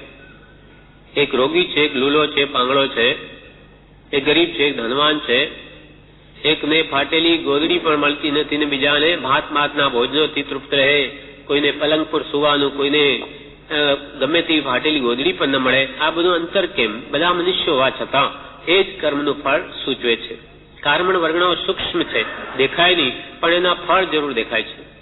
બંધયુક્ત જીવ કર્મ સહિત પુદ્ગલ રચના કર્મ ખચિત. ખચિત એટલે નક્કી, આના પાછળ કર્મણ વર્ગણાઓની રચના છે. માટે પુદ્ગલ જ્ઞાન પ્રથમ લે જાણ, નર દેહે પછી પામે ધ્યાન. માટે હે જીવ, પ્રથમ તું આ પુદ્ગલ વર્ગણાનું જ્ઞાન મેળવ કે આ તે કર્મ કેવા છે, કે એની સત્તા, એને પછી ઉદય, ઉદીર્ણા, સંક્રમણ, અપકર્ષણ, ઉત્કર્ષણ, બંધ, વિચ્છુત્તિ, નિર્જરા, ક્ષયાદિ સર્વ પ્રકાર સમજવા યોગ્ય છે. કેવી રીતે કર્મ બંધાર સત્તામાં કેટલો કાળ રહે, પછી કેવી રીતે એ ઉદયમાં આવે, એ ઉદયમાં આવેલા કર્મો બંધાયેલાને કેમ નિર્જરાવવા, એ બધું કે છે જાણવા યોગ્ય છે. કેમ કે એને લઈને તને દુઃખ થાય છે. અને નવીન કર્મનો બંધ પણ શું કરવાથી ન થાય, એ બધું પ્રથમ પુદ્ગલ જ્ઞાન પ્રથમ લે જાણ. આ પુદ્ગલનું જ્ઞાન પણ તું પ્રથમ જાણી લે. કૃપાલ કે છે પુદ્ગલ જ્ઞાન પ્રથમ લે જાણ. તેથી શું થશે? નર દેહે પછી પામે ધ્યાન. તો આ મનુષ્ય દેહમાં તું આવ્યો છું, તું ધ્યાનને પામે. સ્વ આત્મા ધ્યાન એટલે સ્વરૂપ પ્રમણતાને પામે. પણ પહેલા આ કર્મો તને દુઃખરૂપ છે, વિઘ્નરૂપ કરનાર છે, એનું સ્વરૂપ જાણી લે. તે કર્મોના પ્રભાવે તને સંસારમાં કેવા ભયંકર દુઃખ ભોગવવા પડે, નવીન બંધ કેમ ન થાય, ઇત્યાદિ કર્મ સંબંધી વિચાર વિવેકથી જાણવા યોગ્ય છે. તે પુરુષ કર્મો સંબંધી યથાર્થ જાણી તે કર્મોનો આત્યંતિક વિયોગ કેમ થાય તેનો ઉપાય કરીએ. આત્માની શુદ્ધ સંપત્તિને પામે છે અને સ્વપર પ્રકાશક એવી પરમ જ્યોતિ સ્વરૂપ એવો પોતાનો આત્મા તેને જાણી અનુભવી તેમાં પોતે નિમગ્ન થાય છે. અર્થાત અનુક્રમે ધર્મ ધ્યાન અને શુક્લ ધ્યાનમાં એકાગ્ર થઈ સર્વ કર્મ કલંકને વાળી ભસ્મ કરવાના અપૂર્વ પુરુષાર્થમાં તે પ્રવર્તે છે. જાણી લે કે ભાઈ આ રીતે આ મને દુઃખના કારણો છે, તો કોઈ પણ જીવ દુઃખ ઈચ્છતો નથી, પણ એને વિશ્વાસ નથી. જ્ઞાની પુરુષોના વચનો પર વિશ્વાસ નથી. કર્મ એટલે શું? કર્મ એટલે કાર્ય. પોતે જ જે કર્મ એટલે કામ, જે કામ પોતે કરે તેને આ ભાવમાં એને કર્મ કહીએ છીએ. કર્મ એટલે કાર્ય. પોતે જેમાં કાર્ય કર્યા, શુભ કે અશુભ, તેનું ફળ ભોગવે છે. કેમ કે કોઈ પણ જીવને, કોઈ પણ બીજા જીવને મારવાનો કે દુઃખ આપવાનો અધિકાર નથી. હા, આત્મ સ્વભાવને આવરણ કરે તે કર્મ. પણ કર્મ એટલે કાર્ય, જે આપણે કામો કર્યા. આવરણ ક્યારે કરે? જેવા કામો કરીએ તે પ્રમાણે એ આવરિત થાય છે. આવરણ જ, પણ એ કરનાર, આવરણને લાવનાર પોતે જ છે. એટલે કે છે કે કાર્ય કર્મ એટલે કામો. એ જાણે કર્મ કોઈ વસ્તુ આવીને બંધાઈ જાય, એ તો કારમણ વર્ગણો પૂતગલની બને છે, પરમાણુઓની. પણ એનામાં પણ મૂળ કારણ તો પોતાના ભાવ છે, પોતાના કાર્યો છે. એ કામો જેવા કર્યા તેનું આ ફળ છે. પછી એ કામો ભાવ દ્વારા કરો કે દ્રવ્યથી કરો કે ભાવથી કરો. ભાવ પણ મોટો ભાગ ભજવે છે. દ્રવ્યથી કંઈ પણ કાર્ય ન કરે, પણ ભાવ જ કરે માત્ર, કે એને મારી નાખું, એને છેદી નાખું, ભેદી નાખું, એને દુઃખ આપું, માત્ર બેઠો એવા ભાવ જ કરે, તો ભાવથી કર્મ બાંધે. સૌથી વિશેષ બળવાન બંધ જીવ ભાવથી કરી શકે છે, જેટલો દ્રવ્યથી પણ નહીં થાય. એક સમયમાં તો નર્કનો બંધ કરી શકે એવા ભાવો જો એને આવી ગયા ભયંકર તીવ્ર કશાય, અને તે સમયે જો આયુષ્યનો બંધ પડવાના જે કારણો જે મળી ગયા તો સીધો નરક ગતિનો બંધ. એટલે મનુષ્ય ભાવની એક પળ અમૂલ્ય કેમ કહી કે એક પળમાં તો એને સમ્યક દર્શન થઈ જાય અથવા એક પળમાં નરગતિ બંધાઈ જાય. માટે સર્વ પળો સર્વ સમય આત્મ જાગૃતિ જ રાખવી જોઈએ, નહીં તો કયા સમય બંધ પડશે એનું કઈ નક્કી નથી. ક્ષણિક રાજાને પડી ગયો, પછી ભગવાન મહાવીર સ્વામીને ઘણું કહ્યું કે ભગવાન હું આપનો ભક્ત છું અને આપ જેવા મળ્યા ને મારે નરકે જવું પડે, એનો કઈ આપ ઉપાય કરો. તો કે નહીં થાય, બંધ પડી ગયો છે, છૂટે નહીં. હા, કેમ કે પહેલા ક્ષણિક મહારાજે બૌદ્ધ ધર્મી હતા, શિકારો કરતા, હિંસા કરતા, આવા બધામાં બંધ પડી ગયો. હરણને બાણ માર્યું, તે વખતે હરણી ગર્ભવતી હતી, નિશાન તાકેલું કોઈ ઝાડને, એના પેટમાં થઈને ગયું બાણ, અને જ્યાં નિશાન મારેલું ત્યાં જ વાગ્યું. એટલે ખૂબ રાજી થયો ક્ષણિક રાજા, મારા જેવો કેવો હોશિયાર કે આને પેટ વિંધીને પણ જુઓ કે મેં નિશાન કેવું તાકેલું. હા, જ્યાં નિશાન કરેલું ત્યાં લગાવવું છે, પણ એ પેટમાં થઈને ત્યાં કાઢ્યું. એટલે એને થયું કે મારા જેવો કેટલો હોશિયાર કે જુઓ કે એના પેટમાં થઈને પણ વિંધીને ત્યાં ગયો. ખૂબ આનંદ પામ્યો. એ હિંસાનંદી રૌદ્ર ધ્યાન છે, એટલે એ નરકગતિનું કારણ છે. ત્યાં બંધ પડી ગયો, બંધ પડ્યો, નરકનો નરક ગતિ નહીં છૂટે. પણ એ ચોથી નરકનું હતું તે ભગવાન મહાવીરની ભક્તિના કારણે પહેલી નરક સુધી આવી ગયા, પણ નરક ગતિ નહીં છૂટી. માટે સમય સમય મંત્રની આરાધના આપણને કરવા કહ્યું કારણ આ જ છે કે કયા સમયે એ સમય પણ ક્યારે આવશે એનું પણ નક્કી છે. જેમ કે 66 વર્ષની આપણી ઉંમર હોય તો 2/3 એટલે 44 વર્ષના સમય પૂરો થાય ત્યારે એ સમય આવે છે. ત્યારે બધા અમુક કારણો છે બધા મળે તો આયુષ્યનો બંધ પડી જાય, અને કોઈ કારણસર નહીં પડી ગયો તો પછી 44 ગયા, છેલ્લા 22 રહ્યા, એ 22/3 એના જે કરીને એ 66માં ઉમેરો, તેટલા વર્ષમાં એ સમયનો ઉદય આવે ત્યારે જો બંધ પડી ગયો, જેવા ભાવો હશે બંધ પડી જશે. તેમાં કોઈ કારણસર નહીં પડ્યો, એમાં બહુ 4-5 કારણો છે, બધા મળવા જોઈએ. એ બરાબર નહીં મળે તો ફરી બાકી રહ્યો, તો ફરી જે ભાગ બાકી રહ્યો તેનો 1/3. એમ 1/3 કરતા કરતા મરણની છેલ્લી ઘડીએ તો એને અવશ્ય એક ગતિનો બંધ પડે જ, નિયમ છે. પણ એ સમય ક્યારે આવશે આપણને ખબર નથી. માટે હંમેશા સ્વાધ્યાય, ભક્તિ, ચિંતન, મનન, શુભ ભાવો વડે સદા જાગૃત રહેવું, નહીં તો પછી ગતિનો બંધ પડી જશે. જો કે પૂદગલ નો એ દેહ તો પણ ઓર સ્થિતિ ત્યાં છે. પહેલાની ગાથા, બંધયુક્ત જીવ કર્મ સહિત પૂદગલ રચના કર્મ ખચિત, પૂદગલ જ્ઞાન પ્રથમ લે જાણ, પૂદગલ જ્ઞાન પ્રથમ લે જાણ, નર દેહે પછી પામે ધ્યાન. પછી તું નર દેહ, આ મનુષ્ય દેહમાં પામે ધ્યાન. ધ્યાન સ્વરૂપ ચિંતન, સ્વરૂપમાં મગ્નતા પામીશ. આત્મ ધ્યાન, આત્મચિંતન, આત્મભાવના કરતા તું તારા સ્વરૂપના ધ્યાનમાં અનંત સુખને પામીશ. પણ પહેલા કર્મોની રચના જાણી લે કે એને કેવી રીતે બંધાય છે, એને નિવર્તાવવા કેમ, એ પહેલા માર્ગ જાણી લે. હવે આગળની ગાથામાં કે છે, જો કે પૂદગલ નો એ દેહ તો પણ ઓર સ્થિતિ ત્યાં છે.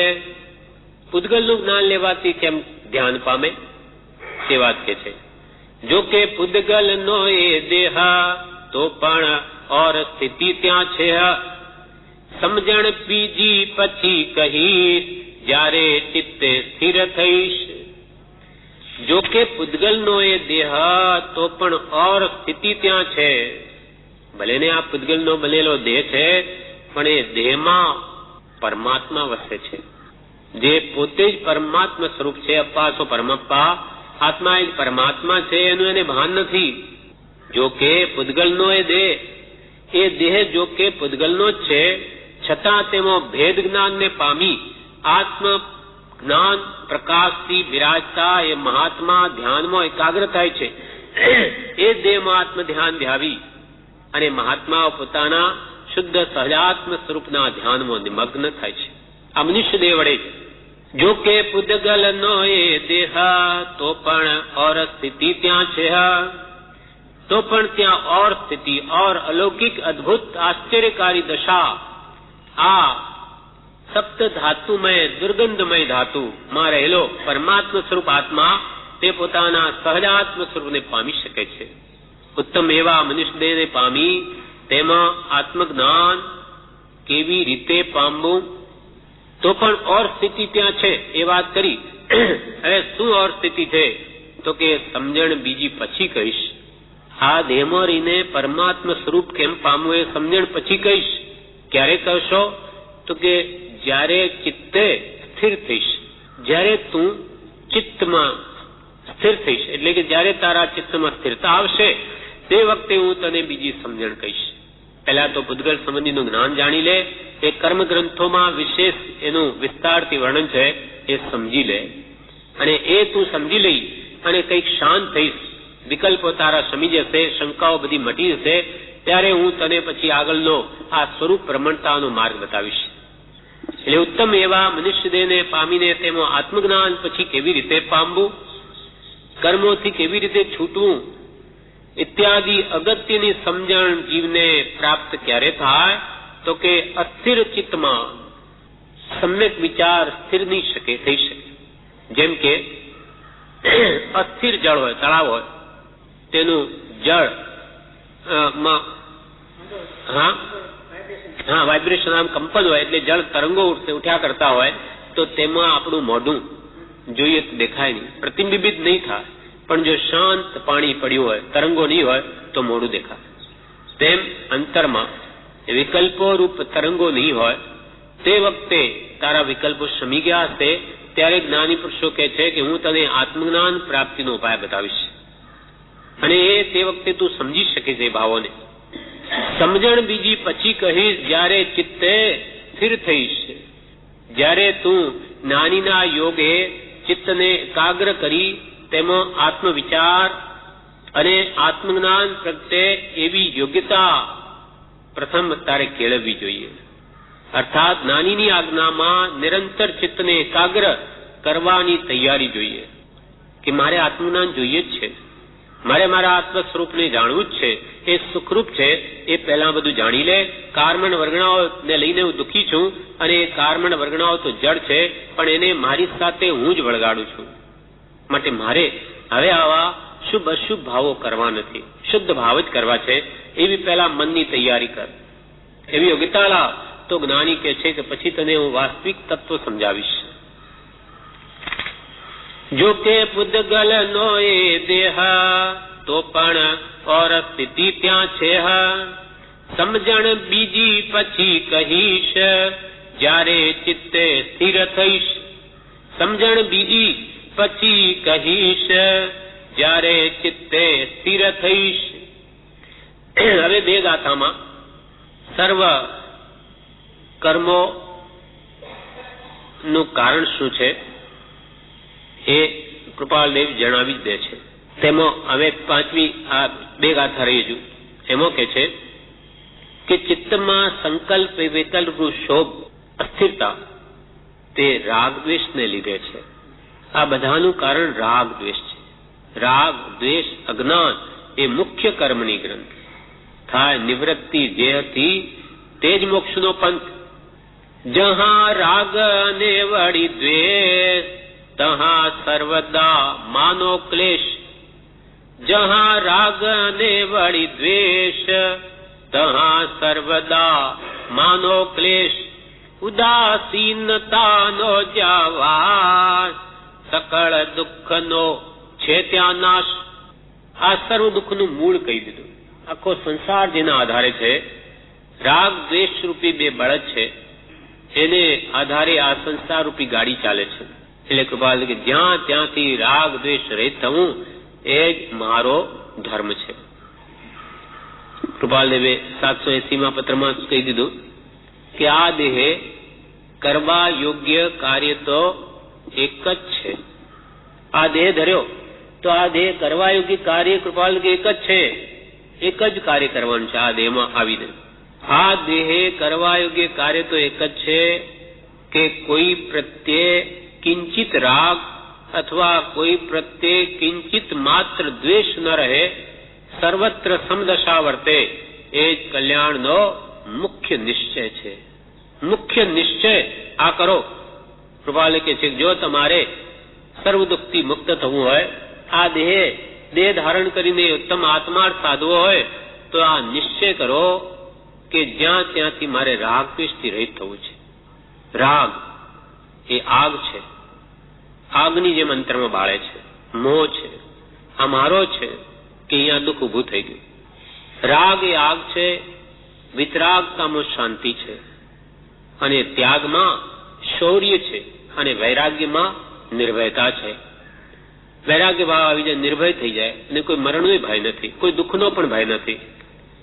અને ત્યાગમાં તો શુરવીરપણું છે, અને વિતરાગતામાં શાંતિ છે. જેટલો રાગ ઘટ્યો એટલો આત્મા શાંતિ અનુભવે. અને રાગ ઉદ્ભવ્યો કે ત્યાં બળતરા ચાલુ થઈ ગઈ. અને જ્યાં રાગ છે ત્યાં દ્વેષ છે જ. કોઈ વસ્તુ પ્રત્યે આપણને રાગ હોય તો જ દ્વેષ હોય. રાગ ગયો એટલે દ્વેષ આપોઆપ ગયો. આ વસ્તુ મારી છે, આ રાગ, તો પછી એને કોઈ લઈ જાય, તૂટી જાય, ભાંગી જાય કે એના પ્રત્યે મને દ્વેષ થાય, પણ મારી છે જ નહીં. એવો જો રાગ જ ન હોય તો દ્વેષ ઉદ્ભવી શકે નહીં. માટે ભગવાન તીર્થંકરોના માર્ગને વીતરાગ માર્ગ એમ કહ્યું. એમને કહ્યું કે વિતરાગ દ્વેષ માર્ગ. વીતરાગ દ્વેષ માર્ગ કહેવાની જરૂર નથી. વીતરાગ માર્ગ એટલે વિત દ્વેષ તો થઈ ગયો. માટે જહાં રાગ અને વળી દ્વેષ તહાં માનો સર્વદા ક્લેશ છે. કૃપાલે કે છે જ્યાં રાગ દ્વેષ કે સંકલ્પ વિકલ્પ છે ત્યાં સદા આત્મા ક્લેશિત જ છે એમ માનો. પરંતુ જ્ઞાનીના બોધના પ્રતાપે જો અંતર્ભેદ જાગૃતિ થઈ ગઈ અને આત્મદર્શન રૂપ અપૂર્વ તત્વ જો પ્રાપ્ત થઈ ગયું, અર્થાત ઉદાસીનતા જો આવી ગઈ, દેહથી આત્મા ભિન્ન છે, દેહ મારું સ્વરૂપ નથી, દેહ જ મારો નથી શરીર, તો શરીરને આધીન સ્ત્રી પુત્ર આદિ મારા ક્યાંથી હોઈ શકે? જ્યાં દેહ અપની નહીં તહાં ન અપનો કોઈ. ધન સંપત્તિ પર પ્રગટ હૈ, પર હૈ પરિજન લોય. પરિજન કુટુંબીજનો તો તદ્દન પર દેખાય. માતા પિતા પુત્ર સ્ત્રી આદિ મારા ક્યાંથી હોઈ શકે? દૂધ અને પાણીની જેમ એકમેક રહેલો એવો આ દેહ પણ મારો નથી, શરીર પણ મારો નથી, મારે મૂકીને જવું પડે છે, તો એ સાવ પરાયા મને દેખાય છે, મારા કેવી રીતે હોઈ શકે? એ વાત એને જો દ્રઢ થઈ જાય તો રાગ દ્વેષ ઘટે છે. એટલા માટે જ આ આત્મભાવના છે નિરંતર આપણને ભાવા કહ્યું. તો ક્યાંય જીવ ચોંટે નહીં, અધરનો અધર, ક્યાંય મમતા ભાવ નહીં થાય. દેહમાં અહમ ભાવ અને પર પદાર્થોમાં મમત્વ ભાવ, એ અહમ ભાવ મમત્વ ભાવને નિવૃત્ત થવાને અર્થે જ જ્ઞાની પુરુષે આ 6 પદની દેશના પ્રકાશી છે. હું દેહાદિ સ્વરૂપ છું અને દેહ સ્ત્રી પુત્ર આદિ મારા છે. બસ આ જ સંસાર ભાવના છે, આ જ મોહ રાજાનો મંત્ર છે. અને હું દેહાદિ સ્વરૂપ નથી, દેહ સ્ત્રી પુત્ર આદિ મારા નથી, તો તું કોણ છું? શુદ્ધ ચૈતન્ય સ્વરૂપ અવિનાશી એવો હું આત્મા છું. એમ આત્મભાવના કરતા રાગ દ્વેષનો ક્ષય થાય. આત્મ ભાવના એ આત્મભાવના કરતા રાગ દ્વેષનો ક્ષય થાય, અને રાગ દ્વેષનો ક્ષય થયે કેવળ જ્ઞાન પ્રગટે. માટે આત્મ ભાવના ભાવતા જીવ લહે કેવળ જ્ઞાન. એમ રાગ દ્વેષથી જાય ઉદાસીન ભાવથી. ઉદાસીન, ઉદ એટલે અધર, આસીન એટલે અધર બેસવું. ઉદાસીનતા નો જ્યાં વાસ સકળ દુઃખનો છે ત્યાં નાશ. જ્યાં ઉદાસીન પણ આવી ગયું, ઉદ એટલે ઉપર, આસીન એટલે બેસવું, ઉપર બેસવું એટલે અધર બેસવું, કે લેપાવવું નહીં, નિર્લેપ થવું, કે આમાં અહમ મમત્વ ભાવમાં ચોટી ન જવું, તેનું નામ ઉદાસીનતા છે, અથવા વૈરાગ્ય ભાવ છે, અનાસક્ત ભાવ છે. ઉદાસીનતા નો જ્યાં વાસ સકળ દુઃખનો છે ત્યાં નાશ. તેમ બધા દુઃખો નાશ પામે છે. જેમ જગતમાં કર્માધીન બધા જીવોનું થઈ રહ્યું છે, એમાં મારા આત્માને શું કામ ક્લેશિત કરવું? મારા કર્મોને લઈને મારામાં જે દુઃખના કારણો બને છે એ પણ મારા કર્મને લઈને છે. એમાં કોઈ નિમિત્તભૂત છે પણ મને દુઃખ આપવા સમર્થ નથી, એવું સમજીને ત્યાં પણ શાંતિ રાખે તો એ કર્મો નિર્જરે છે, રાગ દ્વેષ ઘટે છે. ઉદાસીનતા નો જ્યાં વા સકળ દુઃખનો છે ત્યાં નાશ. સકળ દુઃખનો નાશ કેમ કયો? તો કે એમ ક્રમે ક્રમે જીવ આગળ વધતા સર્વ દુઃખોનો અંત આણે છે, અર્થાત કેવળ જ્ઞાન પ્રગટાવે છે, ત્યાં સર્વ દુઃખનો અંત આવે છે. એટલે છેલ્લી ગાથામાં કે છે આવી રીતે સર્વ દુઃખનો નાશ કેવળ જ્ઞાન થયે થાય છે, અને કેવળ જ્ઞાન જ્યાં છે ત્યાં શું છે? છેલ્લી ગાતા, સર્વકાળનું છે ત્યાં જ્ઞાન, દેહ છતાં ત્યાં છે નિર્વાણ.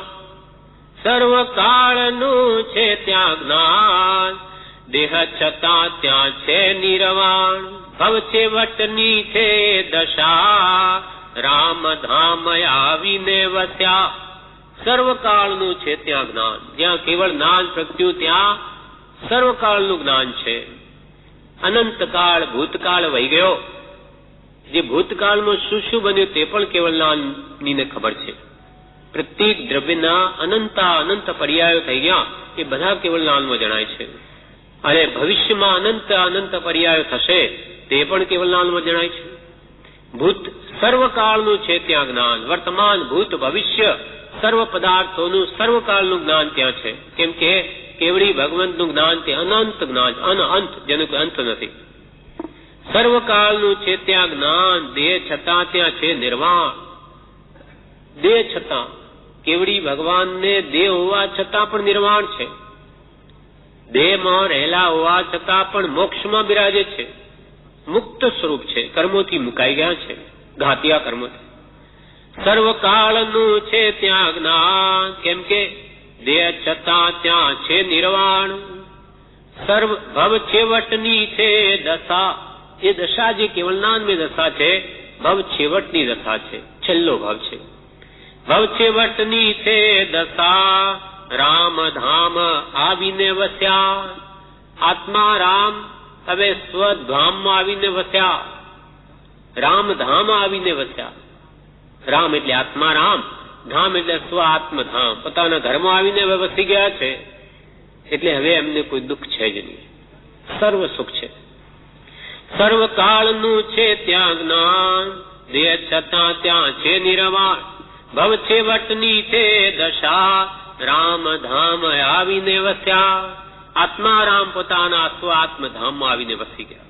હવે જગત કહે છે કે દુનિયામાં છે, જગતમાં છે, પણ એ લોકાકાશમાં ભલે દ્રવ્ય રૂપે છે, પણ ખરી રીતે તો એ પોતાના શુદ્ધ આત્મામાં છે. એમ લોક સ્વરૂપને જાણી આપણો આત્મા ચારે પ્રકારે અનંતકાળથી આ ચાર ગતિરૂપ સંસારમાં રઝળે છે. તે આ બધો મોહ મૂકી દઈ, રાગદ્વેષને છોડી દઈ, સ્વ આત્મ ધ્યાન કરીને સ્વરૂપમાં આવી જાય તો સર્વકાળને માટે અનંત સુખમય બિરાજમાન થાય છે.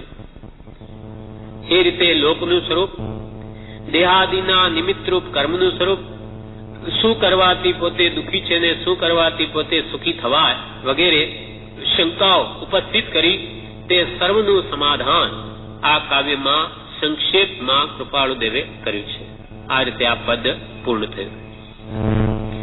સર્વકાળનું છે ત્યાં જ્ઞાન, દેહ છતાં ત્યાં છે નિર્વાણ. ભવ છેવટની છે દશા, રામધામ આવીને વસ્યા. કેવળ જ્ઞાનની પ્રાપ્તિ કરે છૂટકો છે. કોઈ કે આપણે આ બધું નહીં કરીએ તો શું દુઃખ છે?